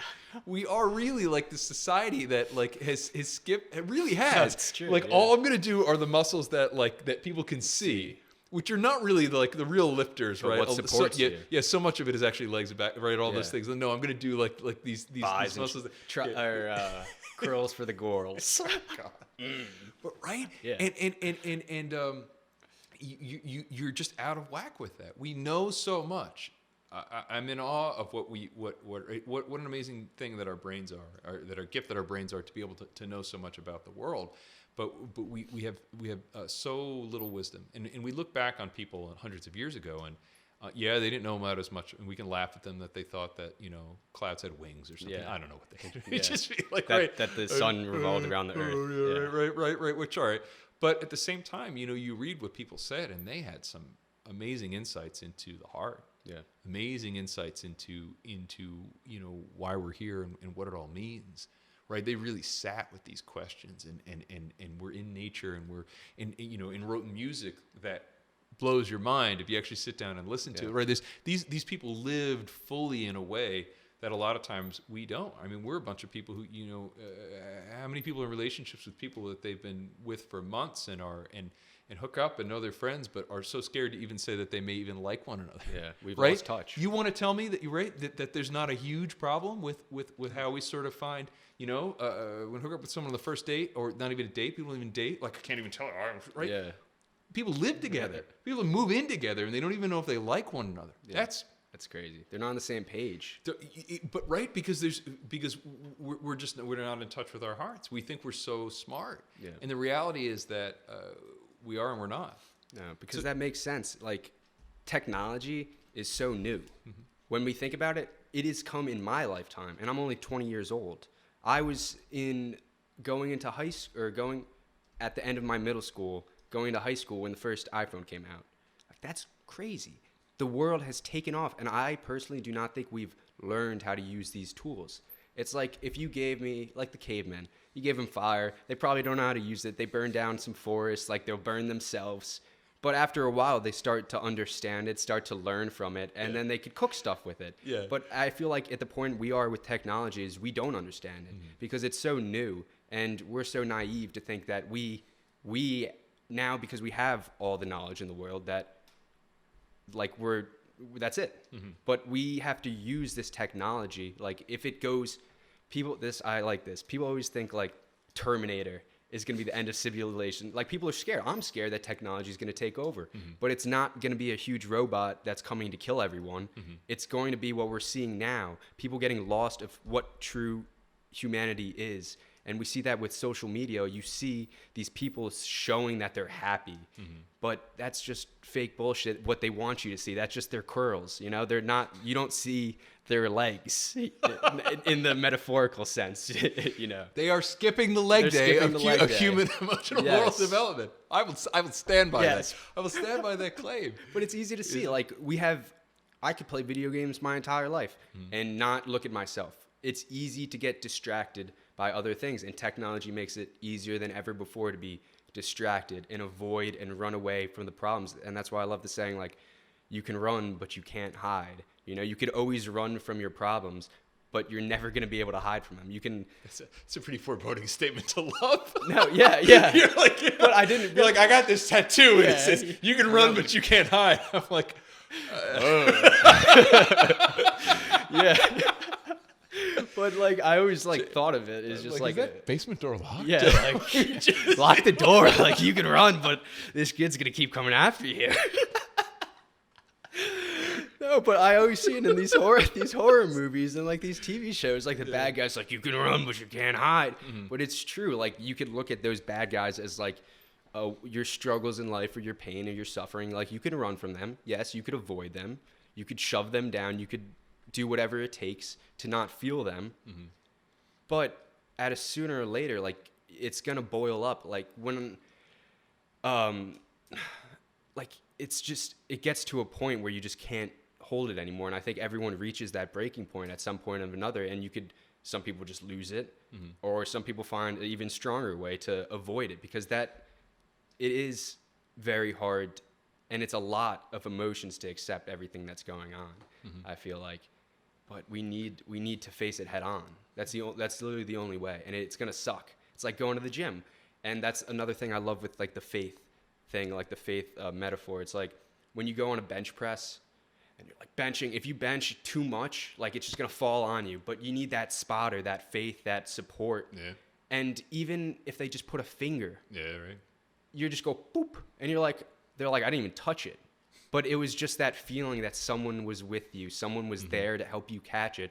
And that's what communities do, that's what religion does, that's what the church does, because it is a group of people that have suffered and that are dealing with it in a healthy way, I'd say. Well, and are praying for you. I mean, you know, I've asked you, like, asking people to pray for you, is like a hugely important thing. And I am absolutely convinced it has a real motive force.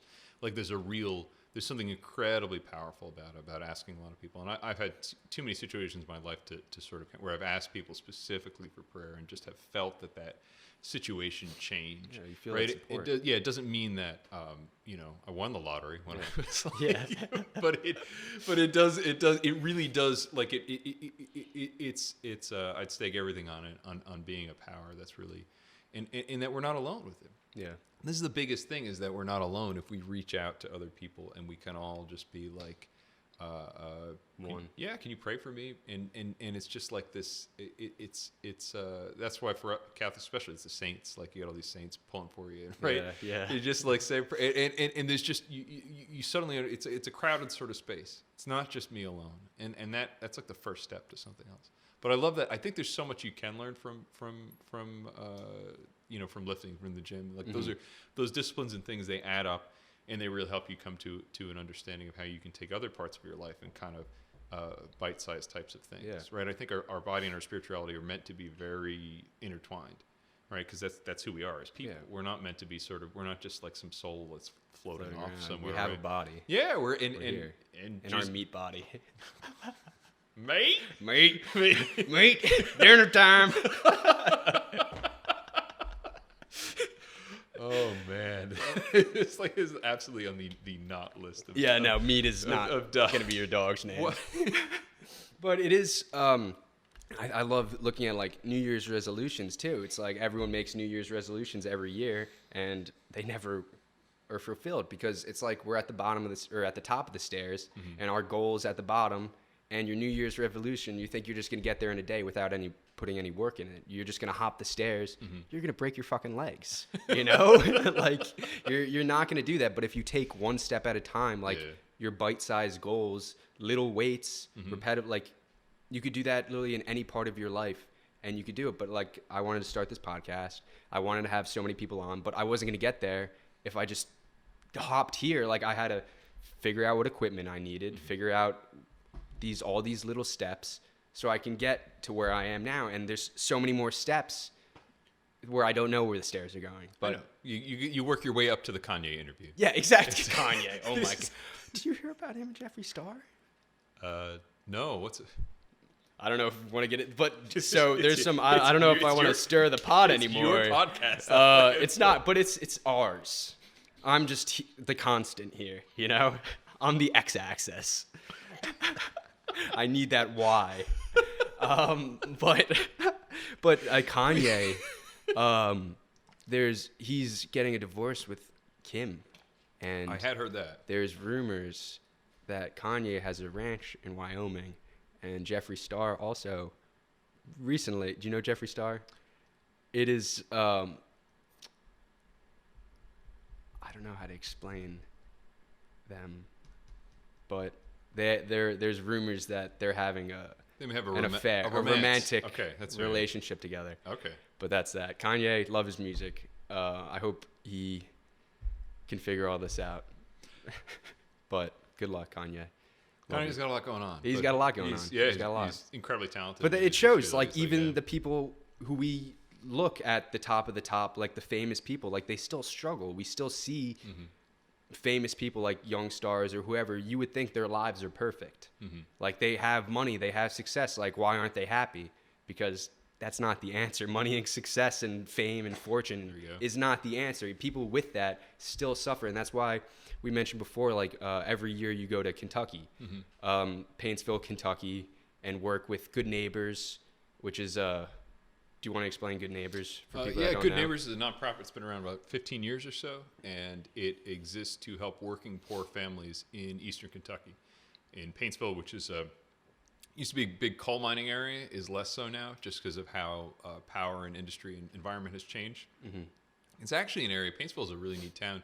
A bunch of country music artists have come from there over the years. Loretta Lynn from way back, and then also Chris Stapleton, and then Tyler Childers, my favorite artist. Literally, like so all from like just like a 10-mile area. Yeah. It's pretty incredible. It's incredible. It's this lot of old bluegrass and traditional music that came from the culture of the people who grew up there. But it's still pretty amazing that particular area has developed so many country stars. But they went through all that. Like, you listen to Tyler Childers' music, and because I went for 3 years, my brother went for 3 years. Like, but you get to know the people, and I feel like what I really gained from it is I do come from a like privileged area where you don't see poverty as much. Like, you wouldn't think.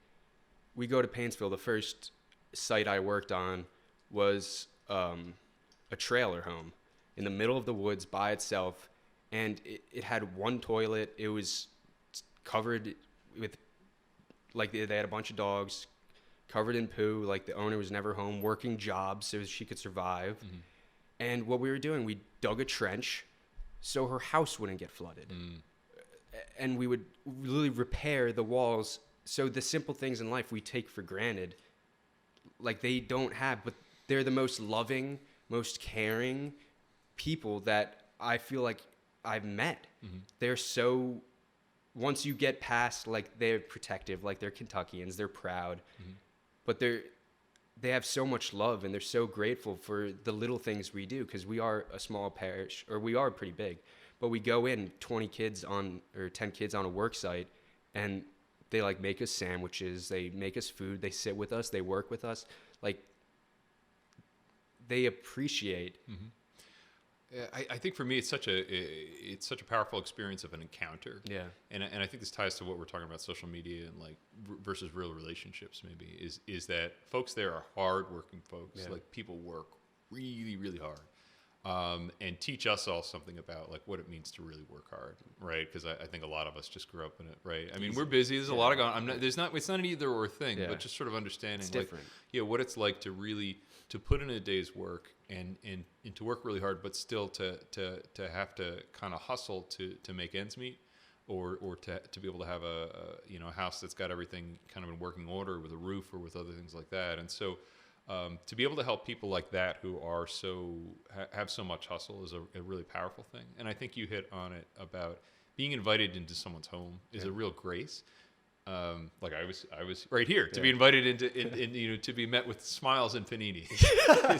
No, but it is. I mean, I'm Italian, so our family's, and like that hospitality and food thing is like a really powerful thing. But to be invited to someone else's house, and then especially for folks to do it when you have people coming from out of state, who are you wondering, are they going to be judgmental, or are they wondering people are going to think is that's even more of a grace, right? Think about that, right? When someone invites you into that, like that's a real sort of step out, and you're very vulnerable when you let someone come into your house. Yeah, it's your home, right? Because they're looking around and they're like, oh my God, they're Knicks fans. Yeah, jeez, like what? That's Billy. That's okay. Yeah. So that's and then, but once you get over that awkwardness of like these people are in my house or we're in their house, and this just seems like it really opens up to this beautiful space. Yeah. And I think that's something that sticks with all of us is really like what you can do when you show hospitality, what you can do when you show vulnerability, right? And you can lead with that and lead with love. Well, and this is true. And we were talking about this earlier. Like you wouldn't necessarily every guy you meet on the street, you wouldn't be like, "Love you, bro."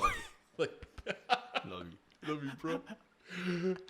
Just be like, dude, I do. Sorry, it's so much. But at the same time, the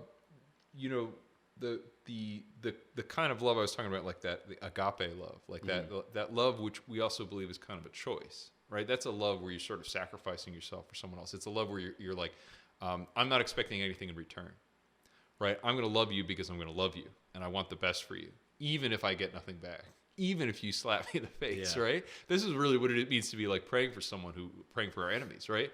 I'm not praying for my enemy because I think I'm going to get something back from them. Yeah. Now, very often, God's grace works in a way where we're able to reconcile, but maybe not, right? That sort of choice love is, in some ways, that's what we're training ourselves for in the faith life, is to be able to choose to love people. And the people that we know, I think if you think about people who you just feel so accepted and loved by, for a lot of us, it's our grandparents, right? And there's a family love part about that too. But some people are just kind of like that. From the second you meet them, you feel understood and loved and protected and accepted.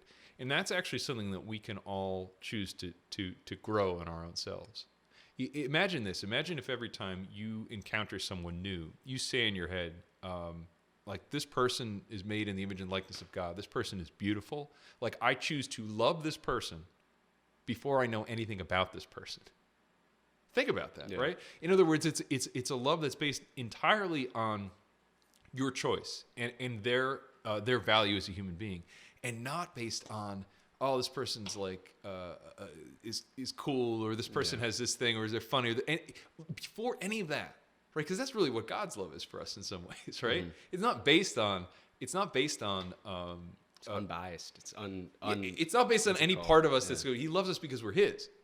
He loves us because we're His, not because I'm so good at all these things, and I am good at many things. Yeah. No, I just feel like, do you know what I mean? But imagine that, like, that's one of those things that every once in a while I'll try it, and then I'll forget about it. But sort of try, like, when you meet someone new, if you in your head are just like, it comes out of you then.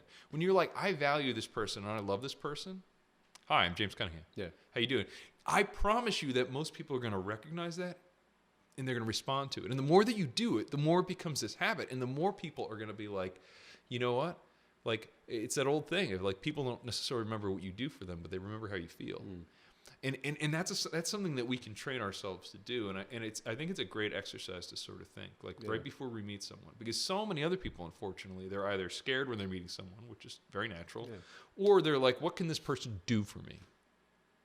We look at other people as a way of like how we can use them in some way. Yeah. And that's just scummy. Like, that's scummy. But it's very easy to fall into, right? Yeah. What do some people do when they're at a party and they're looking to hook up with someone? Right? Right? There's just like there's a part of that which is just, but it's really not, and it's understandable, but at the same time, it's not cool because you're looking at someone really just as what can this person do for me? And that's just like, as like it seems like they're just like they're just using them. It's like, hey, look at my traps. You know. Hey James, how do you catch a bear? Yeah, traps. Yeah. Man, but no, just like as objects is what I was thinking. Oh, absolutely. Absolutely. Well, look, I mean, we don't need to get too much into this, but I mean, that's a huge issue in our culture right now, is just seeing people as using people for our own ends. It's one of the huge arguments about, and not just from religious people, but from a lot of secular people too, about pornography, which is really just teaching people from the earliest age that we're looking at someone else and using them as an object for our desire, and dehumanizing them, and in the process dehumanizing ourselves, and that's just not good for how people's. It's not good for their moral life. It's not good for how their brains develop. It's not good for how their understanding of themselves or of other people.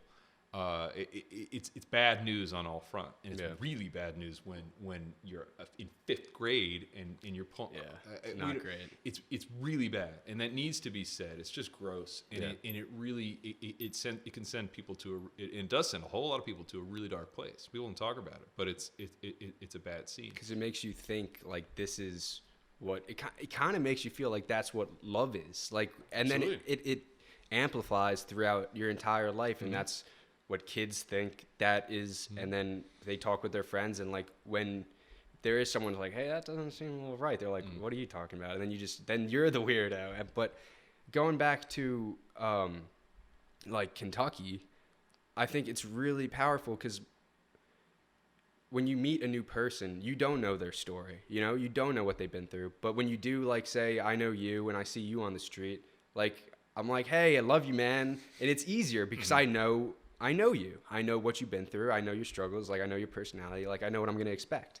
But for someone like a stranger, it feels weird because it goes back to, like, way back in human history where you see something you're not used to. You're going to be scared because you want to protect yourself. You don't know if this person's going to steal your food or pillage your village or like that's what they did. They like these back in like these Roman stories, like people would come and pillage and rape and do whatever they were doing, and it was plunder. I thought we weren't going to use peas, Mark. Loot. Yeah. Booty. Yeah. Yeah. But Dad, give me the loot. But it was easier because the fearing the stranger was to protect ourselves. Yes. Which is most of like how our mind works. It's to protect ourselves. And now, like, I when I see a stranger, I don't think most of them aren't going to try to pick my pockets, but there are going to be some that do that.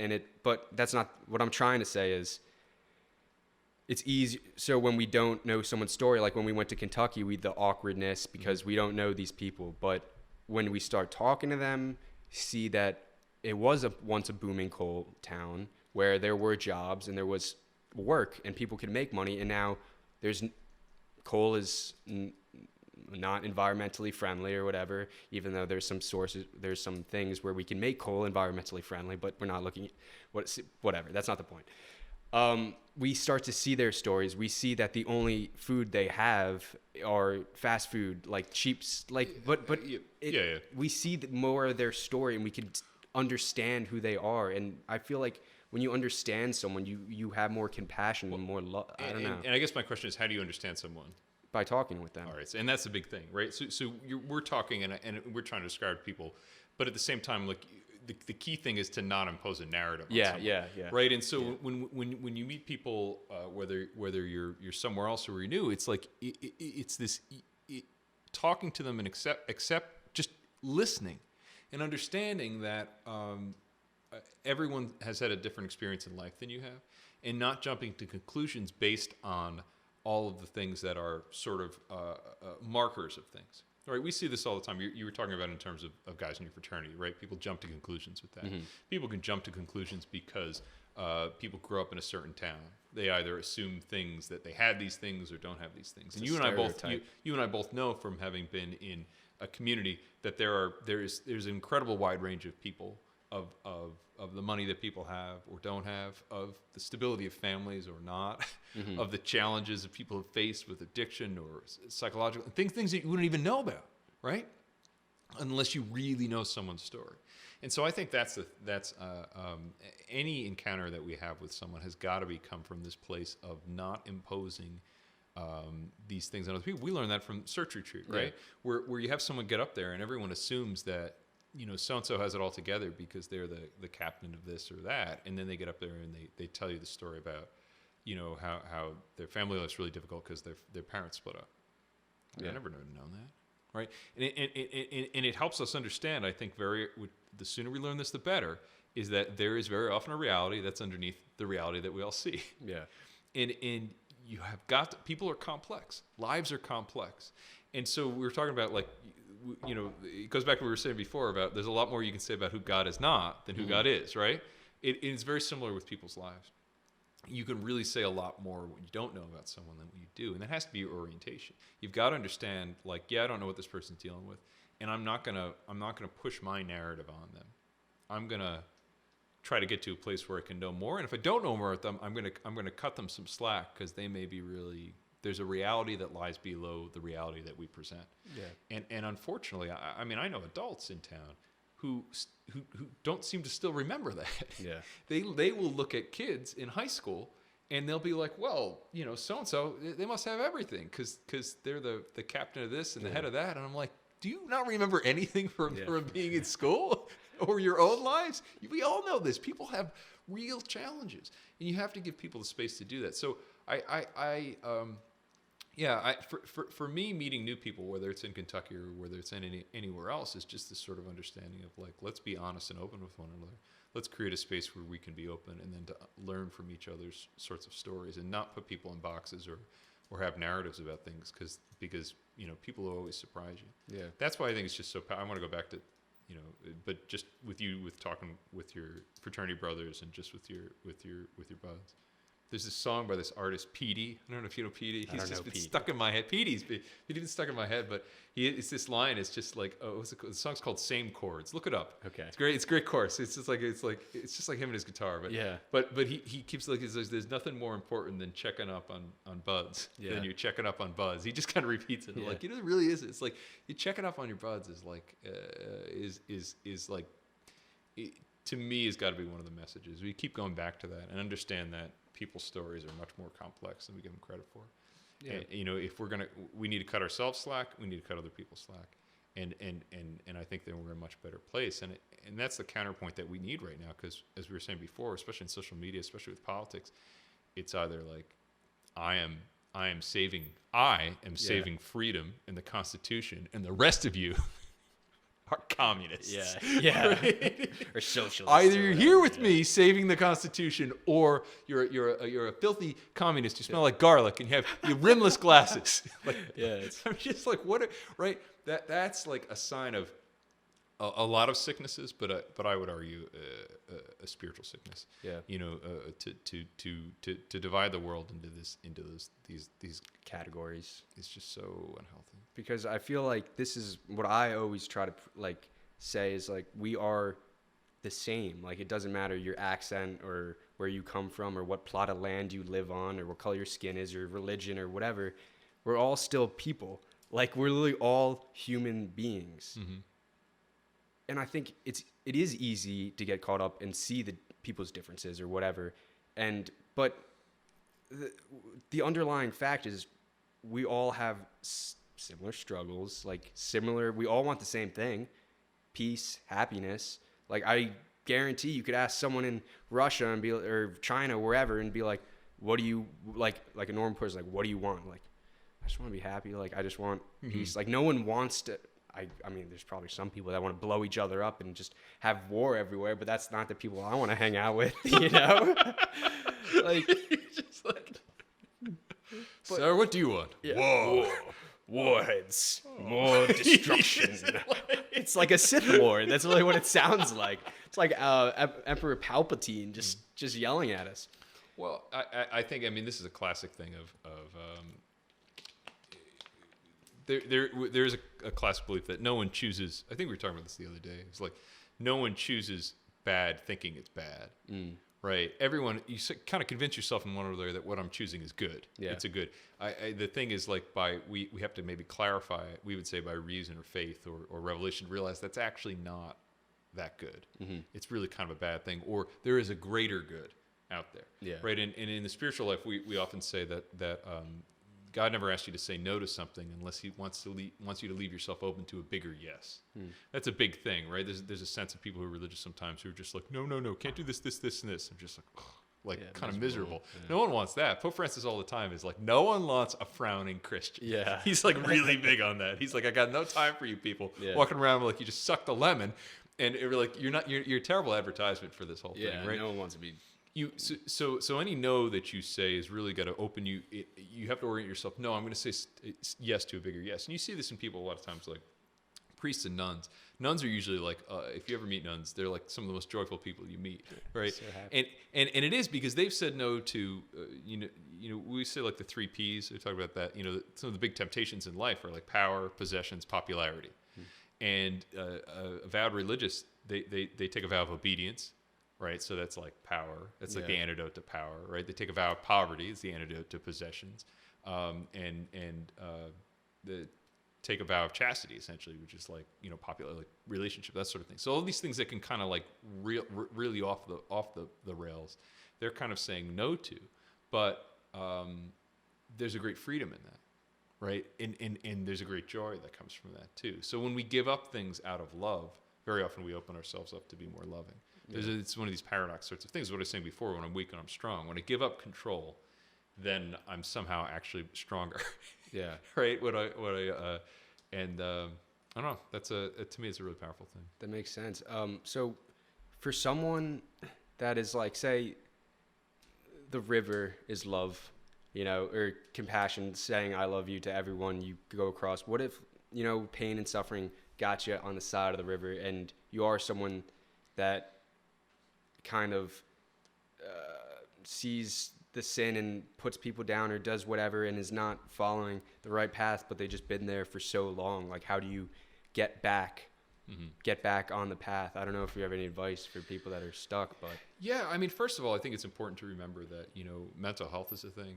You know, mental health is a thing. Addiction is a thing. Like, there's a lot of parts of that we know a lot more about now than we did 100 years ago, 200 years ago. And like, if you are struggling with you know, whether it's depression or whether it's anxiety or suicidality or addiction of any sort, like, there are all sorts of people who are really experts. Like, there's a lot of help out there. Yeah. Right. And none of these things are hopeless. And, you know, my encouragement is always to reach out to someone who's trusted, respected, someone you can trust, and talk to a professional. Yeah. Right. So mental health is a real thing, and I'm a huge believer that we need to be able to talk about mental health as openly as we talk about physical health. Agreed. There can't be a stigma about that, right? So that should be a part in 2021. That should always be a part of every discussion, is to understand that those resources and things. A lot of times we have hurts or addictions or anxieties or things that we haven't just put a name to, but someone can really help us out with that. So that, I mean, that's always, you know, one thing I would start at.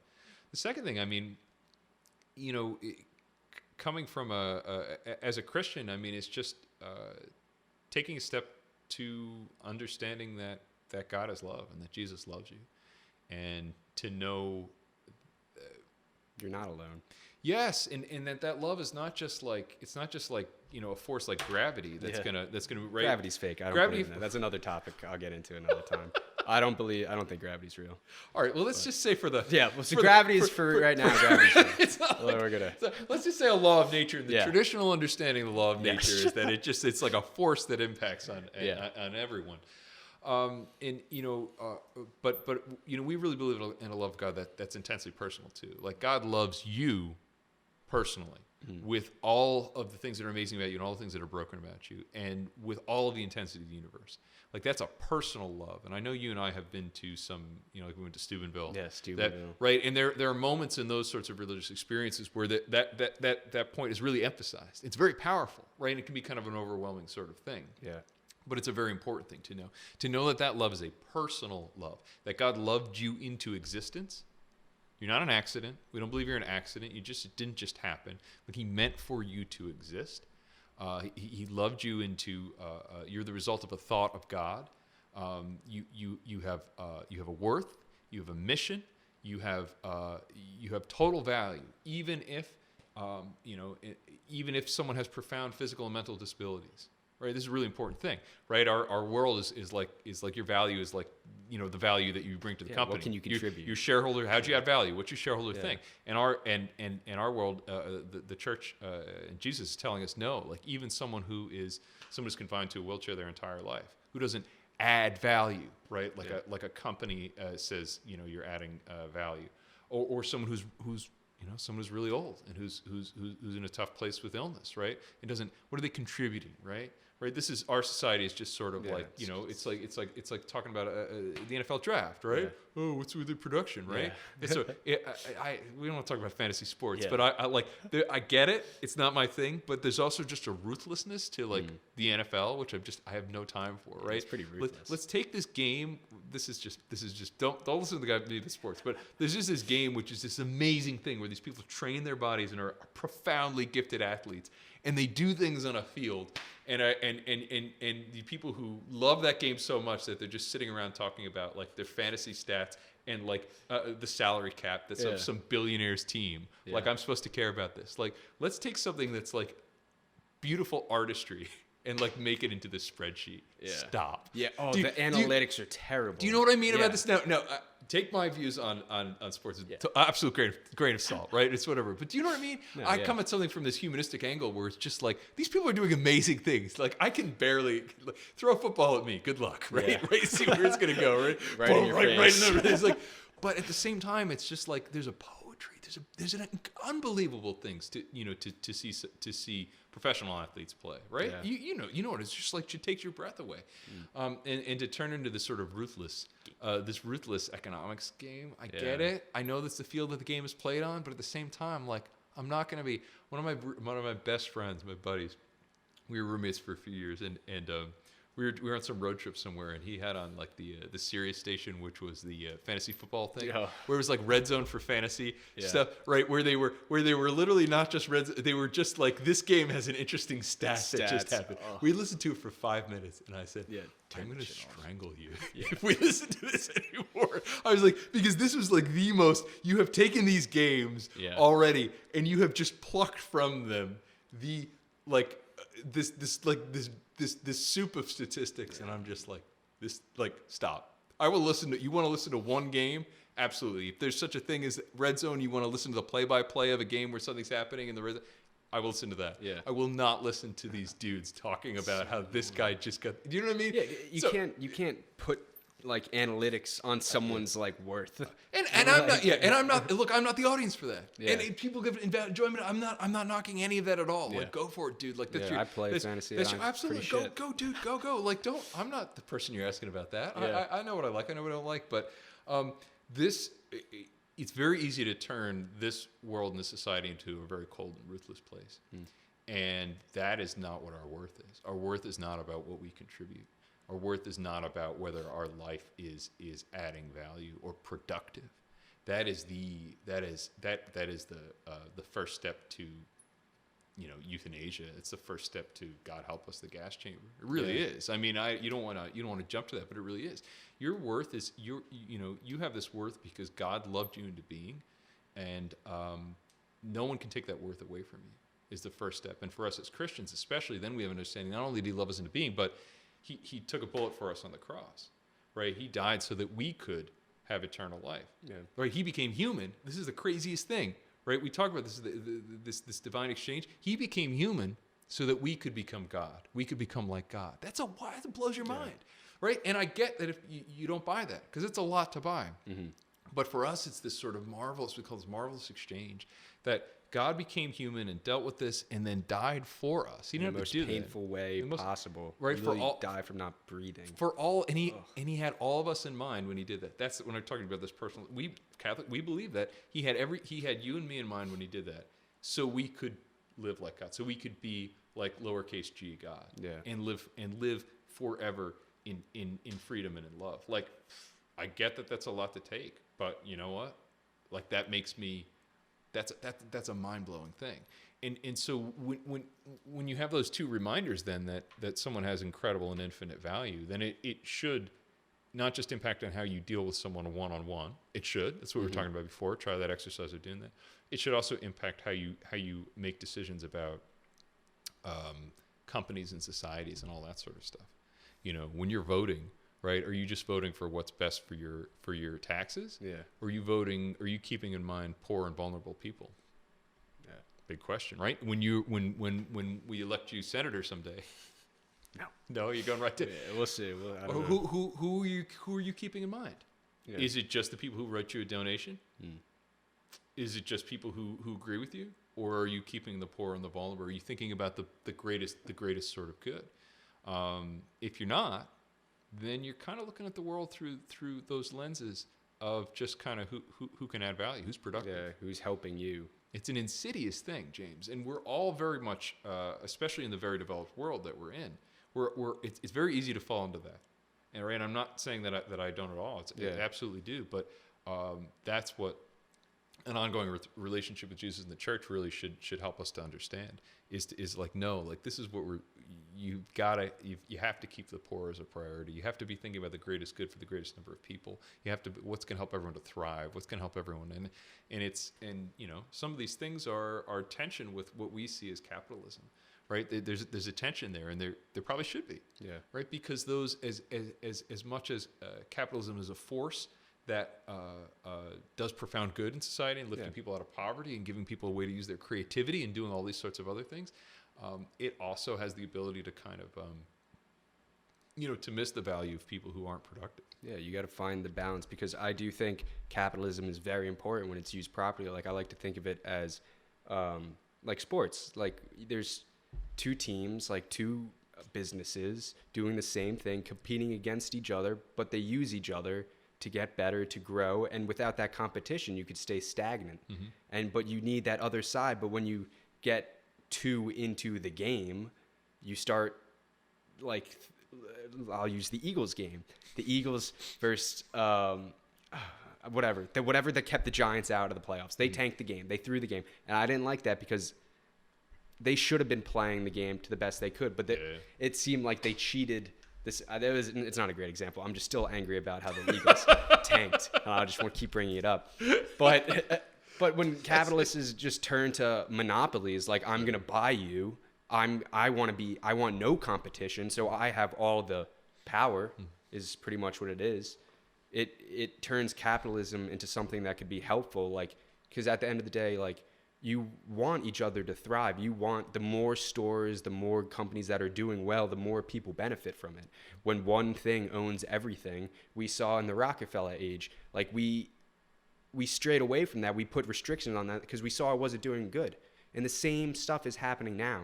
Like, Disney owns, I love Disney, but they own everything. They own ESPN, they own ABC, and they're buying more. Amazon's doing the same thing. Facebook's doing the same thing. They're all trying to buy out their competition so they have no competition and they can rule the world, is what it seems like, and have all the power.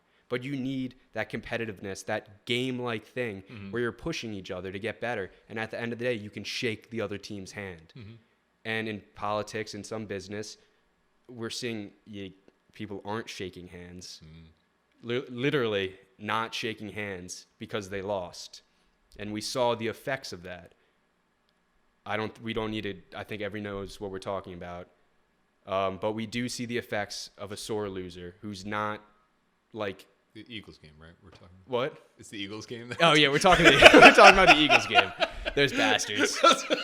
But yeah, even for like when I played hockey, it would get passionate because we love the game. We want to win. Everyone wants to win, but then there's a fight that breaks loose, and everyone starts punching, and one team just walks off the ice. Yeah. No one wins from that though. Like I feel like saying like we lose, like my team. Oh my gosh, I feel like I'm always on like a rowdy fighting team. Like we really got kicked out of. I was playing on the club, the second club team for Syracuse, and we really got like kicked out of the league because we kept getting in fights and we weren't shown. It was bad. It was sloppy. Are you the enforcer on the team? I used to be. Yeah, but that was I knew I wasn't talented, so I would dump the puck in and I'd go in the corner and I would use all my energy and all my strength to freaking put that guy through the boards. And every time I would dump the puck in, that guy would be looking over his shoulder to see if I was coming. But that's when I knew I was doing my job right. Yeah. But at the end of the day, like I would never talk trash. Like I would never do any of that stuff because I'm like, that's not the game. Like I never understood how saying like, hey, your mom's fat, you know, or like, I don't know, I'm not good at chirping. Or like, say about my mom? Yeah, exactly. But it's not a part of the game. I feel like it takes away. It's like it seems like you're. I don't know. Kind of a rant. I don't know if you took anything from that, but I feel like we just have to. I think the good game. I think there's a lot to be said. I think sports, being on teams when we're young, is it can teach us so much about so many things, and it should teach us how to win well. Yeah. And it should teach us how to lose well.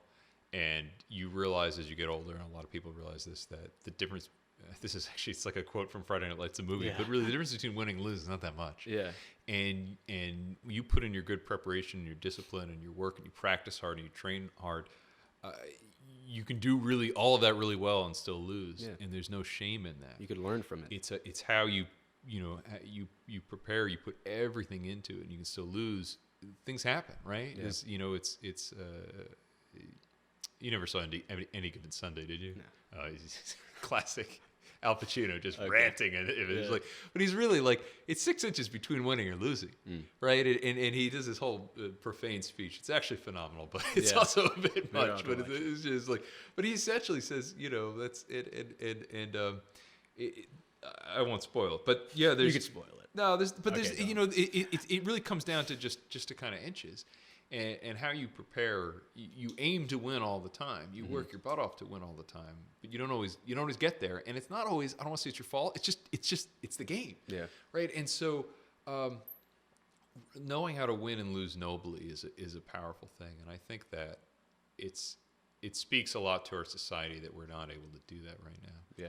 And we need to do better as a society. And I'm not trying to push it on any one person, but we have these norms and these rituals in our politics because as messed up as our politics is, it's still better than civil war. Yeah. And that's kind of the thing is like, you have to remember that we have government to keep us from fighting everything out physically. Yeah. Right. And so you come up with a system where everyone's not always going to be happy, but it beats the alternative. Yeah. And we saw that in the Civil War. Yeah. And it's just like, you've got to step back from that because that's what can happen. Yeah. And we're really, conservatives always sort of traditionally had an understanding that kind of like everything is kind of on a razor's edge most of the time.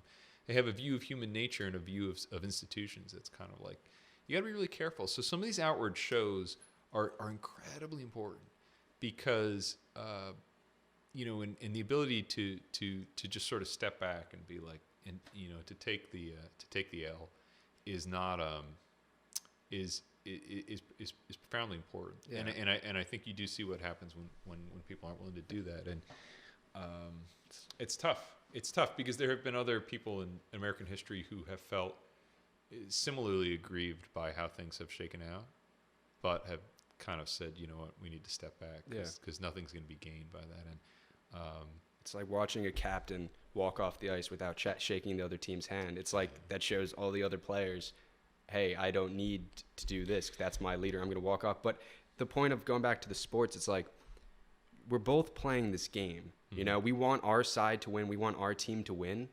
But why are we playing the game? It's because we love hockey. We love this sport. And it's the same thing with politics. We may have a team, Republican, Democrat, Libertarian. I really hope that Libertarian Party gets a little better. But we have these teams. But the reason we have these teams is because we love our country. Mm-hmm. We want the best for our country. Everyone wants the best for our country, but we just have different ways of looking at it. And what I think the best way for our country is different than what you think's the best.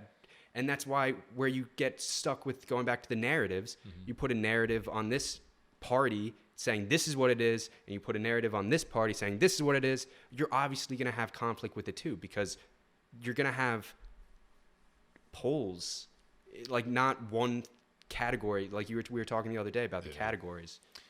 Well, I'm a big believer that if people, if we were able to actually be face to face and work on stuff together, there'd be a lot more understanding. One of the difficult parts now is the parties have become very geographically sort of, big cities are split. I mean, and that's a bit of an exaggeration, but because there was a statistic that came out was essentially that more people voted for Trump in California than voted for him in Texas, because California's huge, right? Yeah. And so it's actually there's much more diversity than you would sort of think in terms of the where voters are in different places, but it's so easy through technology, where technology and media and social media are things now, and everyone, hundreds of people have said this, but where you're only sort of hearing people in your own conversation. It's propaganda. Yeah, you're just hearing a loop of people in your own, and the problem is, there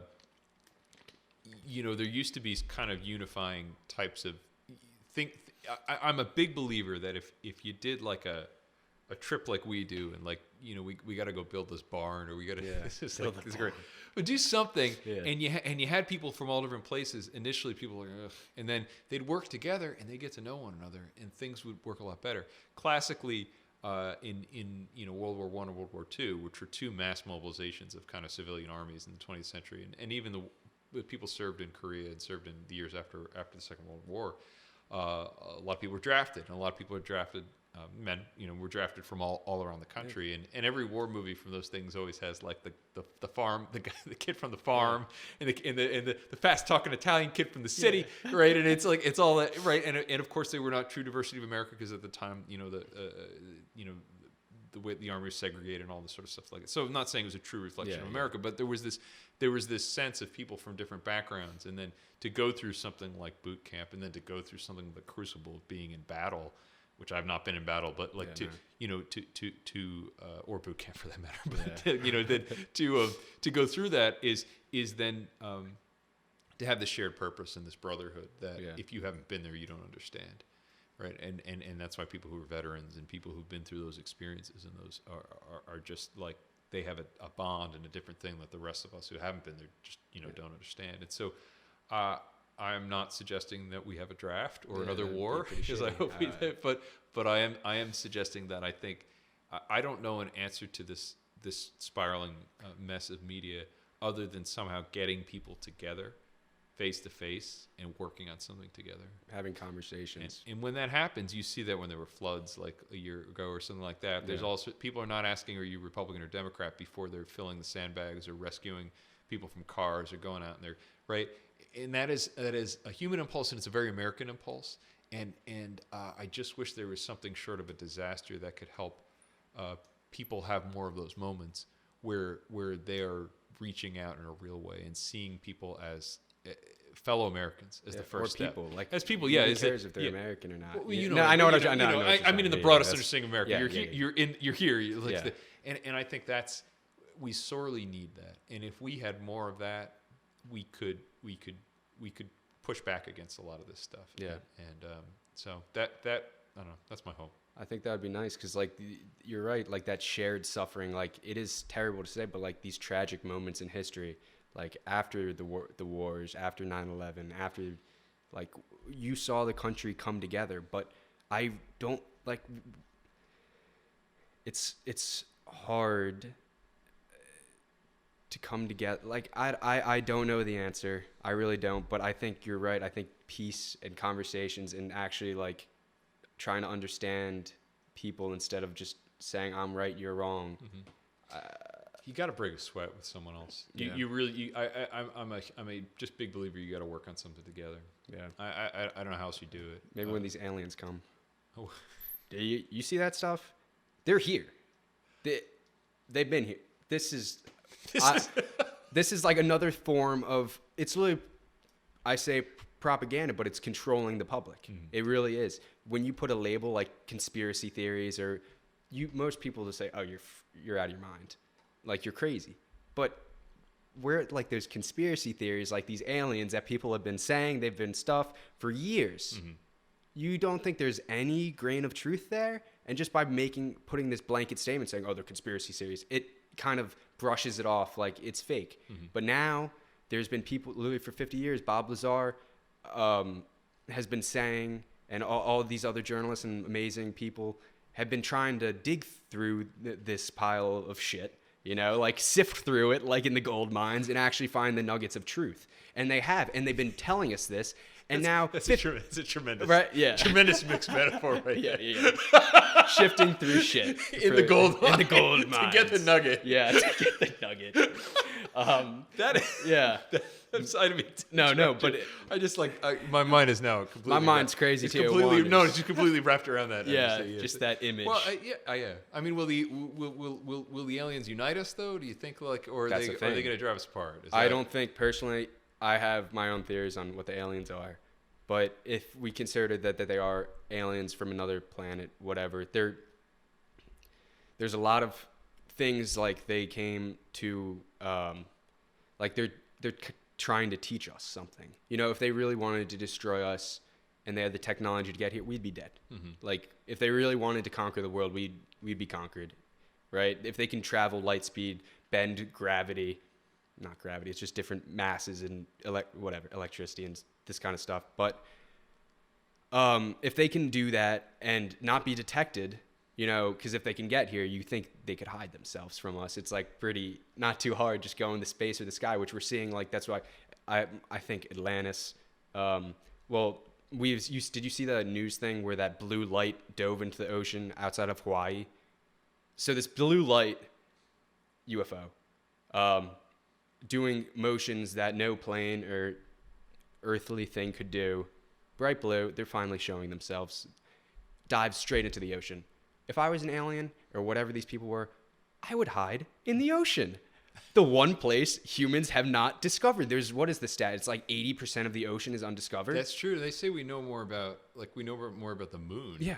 Than we do the bottom of the ocean. Which is pretty wild, right? When you think about it, isn't it? Right? It's crazy. It's just like, where would I hide if I was an extraterrestrial being? In the sky where everyone looks all day, or the freaking ocean where no one knows and can even get down because it's pure darkness? Duh, I'm going in the ocean and gonna hide there. But we see it, the government and the media, because there's obviously people know about, like, obviously I sound crazy, but the media, we're seeing now, if they just told us there's aliens, like that, there's the Israeli head of security saying, yeah, Trump knew. They told him to be quiet, though. But isn't it kind of ironic that he made a space force? Like, I bet he heard about these aliens. Is like, do we have a space force? Like, who's protecting us? And then they found that the space force, they had it in the Air Force, the Navy, and the Army. They just had different sectors, and they brought them together and made their own guard. So it wasn't like he just made this out of nothing. It was already there, and it was smart to take them from the Air Force because...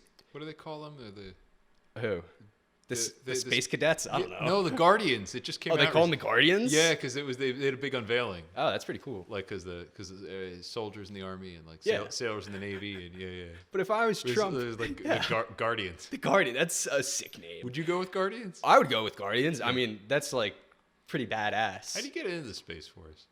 Well, so there's people to start. They took because they had bases. In the Air Force, in the Navy, already, so they just took those high generals and just put them together because they were trying to figure out stuff and they weren't working together. And it's like, why not put them together? But like, from Trump's point of view, you find about aliens and you're like, what are we gonna do? And he's like, you can't tell anyone. He's like, all right, let's make a freaking Space Force. But it makes sense. But he can't tell him. What I was saying with that was, see, I just got so off topic. No, it's just. But my point was our viewers, I'm sure. They're just like, what are these two talking about? If people actually made it this Welcome to day 3. Yeah.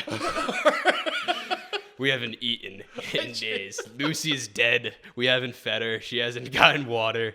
She's actually pretty calm right now. She does look pretty dead. But, yeah. Tell my mom and dad I love them. Yes. Oh my gosh. No, but it makes sense because he said, the Israeli guy, said that the aliens aren't going to show themselves because we're not ready. Mm. And if there is a galactic federation, I'm not saying there is, I think there is. But if there was, why would we take a planet where the people fight over this color of their skin and all this bullshit? Mm. Like, if we wanted to get accepted into this galactic federation, we would have to be with peace with each other, because if we can't get along with ourselves, how are we supposed to get along with the rest of the universe? Yeah. They don't but that's, I think they're trying to figure out, they said they're trying to figure out the universe like together. But my point is, like, the government wouldn't just tell us that there's aliens if they knew, because like we saw with COVID, there would be mass hysteria. Like, people would lose their shit because this is so foreign to us. It's so strange. But if you give them snippets, give them little breadcrumbs to follow, and they start believing more, they're like, hey, here are some conspiracy theories. Hey, there's some truth to these. Oh, we're starting to see UFOs. They literally, they released the blip, like, I think it was 3 years ago, the Tic Tac. I don't know if you saw that. Yeah, I don't know. Yeah. It was Air Force pilot, sees something that looks like a white Tic Tac, defying all rules of gravity. Doom, boom, boom, boom, boom. And they didn't know what it was. And they released that, and people, it had news for a day, and then people forgot about it. But they keep doing that with these little things. And as we go on with time, more and more stuff is being released about these things, getting us ready to say, hey, there's aliens here. And they even just released the COVID Act. Yeah.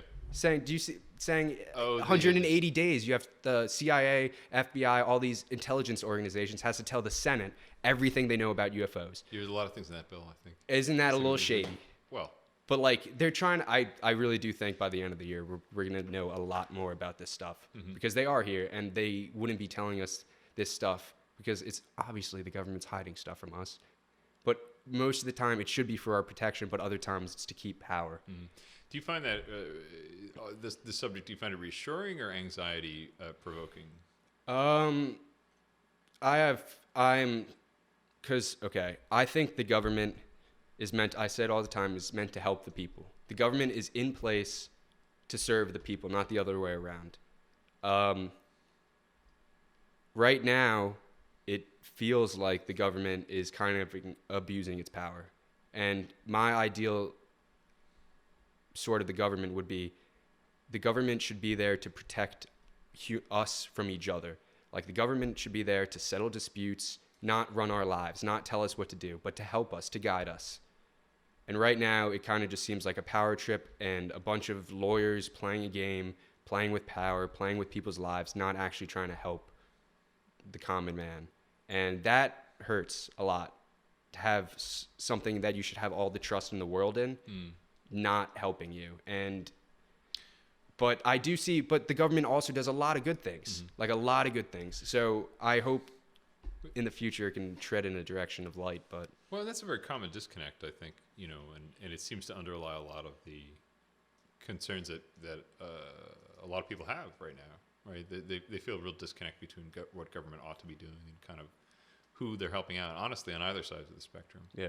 Right. It's just people are perceiving it differently or have different sort of experiences of it. Mm-hmm. But, there are people who feel that the police are not protecting them, but are threatening them. Right. That's very much the experience and the mindset of certain people. There are the people who feel, that the government is just looking out for its own interest, or looking out for corporate interest, or looking out for some sort of national security apparatus sort of interests. And the elites are not looking out, for common people, normal people. So, I think you certainly speak that what you're saying kind of speaks to that disconnect that a lot of people are feeling and are just approaching it from different ways, I think, based on, what they have to sort of experience in life. Mm-hmm. So it's an unsettling time, but I think, there's more in common with some of those discussions that people are willing to kind of give credence to. There's distrust for government among people on the far left and among people on the far right too. Yeah. They have different reasons that they're distrusting government, but a lot of times they feel it's in their personal experience. Yeah. And I wonder if that can't be a starting point sometimes. If people could have a real dialogue. Yeah. And the problem is we're just not quite having those dialogues. Yeah. But anyway, so I feel like looking at going back to our narratives, like we can put a narrative on the government saying all the government's bad, but I know not everyone in the government is trying to do wrong. There's definitely people that are trying to do right, and it is like it's the same thing with police officers. Like, yeah, there's some really bad cops out there, but that doesn't mean all cops are bad. Literally, 2 cops were sitting in a cop car, and a guy comes up and shoots them. How there's no correlation between the two, but how humans, what we've been doing is one thing happens and it's kind of stereotype's not the right word, but put a narrative on all others like that. And I don't think that's fair or right, because this one group of people, like, because there's always going to be like hate and terrible people in the world, but that doesn't make all the other people that do the same thing terrible. Yes, absolutely. Look, I mean, I think that's a very, very big topic. Yeah, that's kind of beyond. I know nothing about it. Yeah, and I mean, to me, it's foundationally is sort of like it's a tricky thing for many reasons, but because we experience reality differently. Yeah. Right, and you can. I know a lot of cops that are really good people. Yeah. Like, but does that mean that my experience of law enforcement would not be different if I grew up African American? I think it's very hard for me at all to say that it would not be different than it is having grown up white. And once you accept that, well, yeah, in some way, shape, or form over the course of my life, it would have been different. Once you accept that, you're not saying that everyone's a racist or some people make very bold claims about the cops' power structure, right? Then you have to understand that reality is bigger than my experience. And then you need to be then in dialogue and listening to other people's experiences. And I think that some people, that first step is just a first step, but some people aren't even willing to make that step. Yeah. And I think that's a really challenging thing. I have to understand that my experience of law enforcement is not the same as everyone else's experience. And if you can't take that first step, then the rest of it is just like you're just gonna be shouting past one another. So this comes to this openness that we were talking about before, about hearing other people's stories and understanding that things are different. And I don't know, I'm just kind of one person. I have to have a self-awareness about kind of my life and my things. So. Yeah, reality is how we perceive it. And I think Tyler Childers actually did a great song about this, because he is a white boy from Kentucky is how he describes himself in the song. Or no, I don't know about that song individually, but the point of the song, it's called A Long Violent History. And he talks about it saying he makes a video, a speaking video first, talking about, hey, I think the song, I mean, I'm not going to do this justice at all. So I recommend, if you're interested, look at Tyler Childers' speech video first and then listen to the song. But the speech is pretty much saying, he's talking to his Kentuckian brethrens. He's like, hey, I'm not taking a side. I want the best for the world, like a humanitarian view. And then his song dives into saying, like, I know you may, I'm going to get the lyrics up because I really do not want to butcher this at all. And I think it's so powerful. Yeah, but I think we can really learn from each other. I'm not going to get it up, but I can't find it. But I listen to the song. He's trying to say, hey, I know I'm a white guy. People call me ignorant. People call me belligerent, but I could still accept, like, someone else's life is they're going to have a different experience than I have. And he was pretty much talking like, imagine if someone shot, like, someone we knew, like, we would come out guns a-blazing, armed. I think it's like armed to the teeth, coming for this person. And it's the same thing. It's just different views of the same problem. Well, it's a different experience. I mean, look, Kentucky's a pretty big state. We're in Eastern Kentucky when we go down there. All the way west is Louisville. What happened in Louisville? Breonna Taylor. Like, and so a very diverse state, and just a totally kind of different experience of something, and of violence, and of just a really unjust and deadly situation. So and that's just one state, right? But if Louisville looks nothing like Paintsville, right? And so this is just what I keep coming back to: is the first human step has got to be understanding that there are more experiences of life than my experience. Yeah. And you've got to be okay with some sort of cognitive complexity to be able to hold these two things in your mind at the same time. Maybe I've had most positive experiences of law enforcement in my life, okay, but other people have not. And in the idea that this needs to be this either or thing is I think is a really problematic thing. When you say all cops are amazing, or you say, what does people say, all cops are bastards? Like, you knew when you took the test in school for the true and false. Anytime it said all, it's always for the most part, it's always false. It's always false, right? Yeah. And to set yourself up into that thing is just kind of like, only a Sith deals in absolutes. There you go, right? You've set yourself up into this thing where really it's an ideology more than it is an understanding of the complex truth of life. You've got to be able to have some a cognitive complexity to realize that and hold these things in your head at the same time, and then sit with them to be formed by them. Yeah. And if you can't do that, you're not making an effort. Yeah. That would be really the thing is you've got to make some sort of effort. You've got to listen to people who you disagree with profoundly, and really try to understand why they believe the things that they believe, and understand their experiences of where they're coming from and what they're doing, and then to sit with that and kind of see how that changes your outlook and your understanding. And a lot of people aren't, we all have work to do on that. A lot of people are not really necessarily willing to do that. So, because it involves then becoming uncomfortable. Yeah. No one likes to be uncomfortable. No, absolutely not. Yeah. No. But that's in those uncomfortable times. That's where I think we grow the most, though. Absolutely. Because you need to be uncomfortable. It's like growing pains. Yeah. It's just, we need that. And I think it's helpful to see that things aren't just black and white. And Father Andrew was like, yeah, but I'm like, oh, so it's gray. And he's like, oh, I don't like the gray thing. It's more complex. Yes.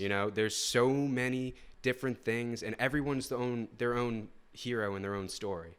Everyone thinks they're doing the right thing because we've convinced ourselves that we are right to protect ourselves, or to do, I don't know why. I don't have all the answers. But I do think that with peace and love and compassion and trying to understand each other, we can actually grow. And it might be uncomfortable at first, but it's going to take time and it's going to take work. I think we'll get somewhere. Amen. It's a good note to end on. Yeah, I think so. I think I really appreciate it. And Mark, I'm so happy you came on. I'm glad you're here with me. I'm glad my mom made you some nice paninis because you do have such an impact on the community, and we didn't even dive into like your youth ministry or your teachings, and I definitely want to have you on again, but you do, I don't think, for people that don't know you, you inspire, I think, a lot of people. You've inspired me, you've inspired my brother, and pretty much everyone you meet, and I think, I just want to appreciate you for that. And we love you for that, and I think you're going to do great things for whatever your path is in the future. Dude, so, I really appreciate you. Yeah. Thank you for having me. Yeah. Thanks for saying that. Yeah. I got you. Love you, bro. Love you, bro. Sounds so weird. Peace, guys. Peace.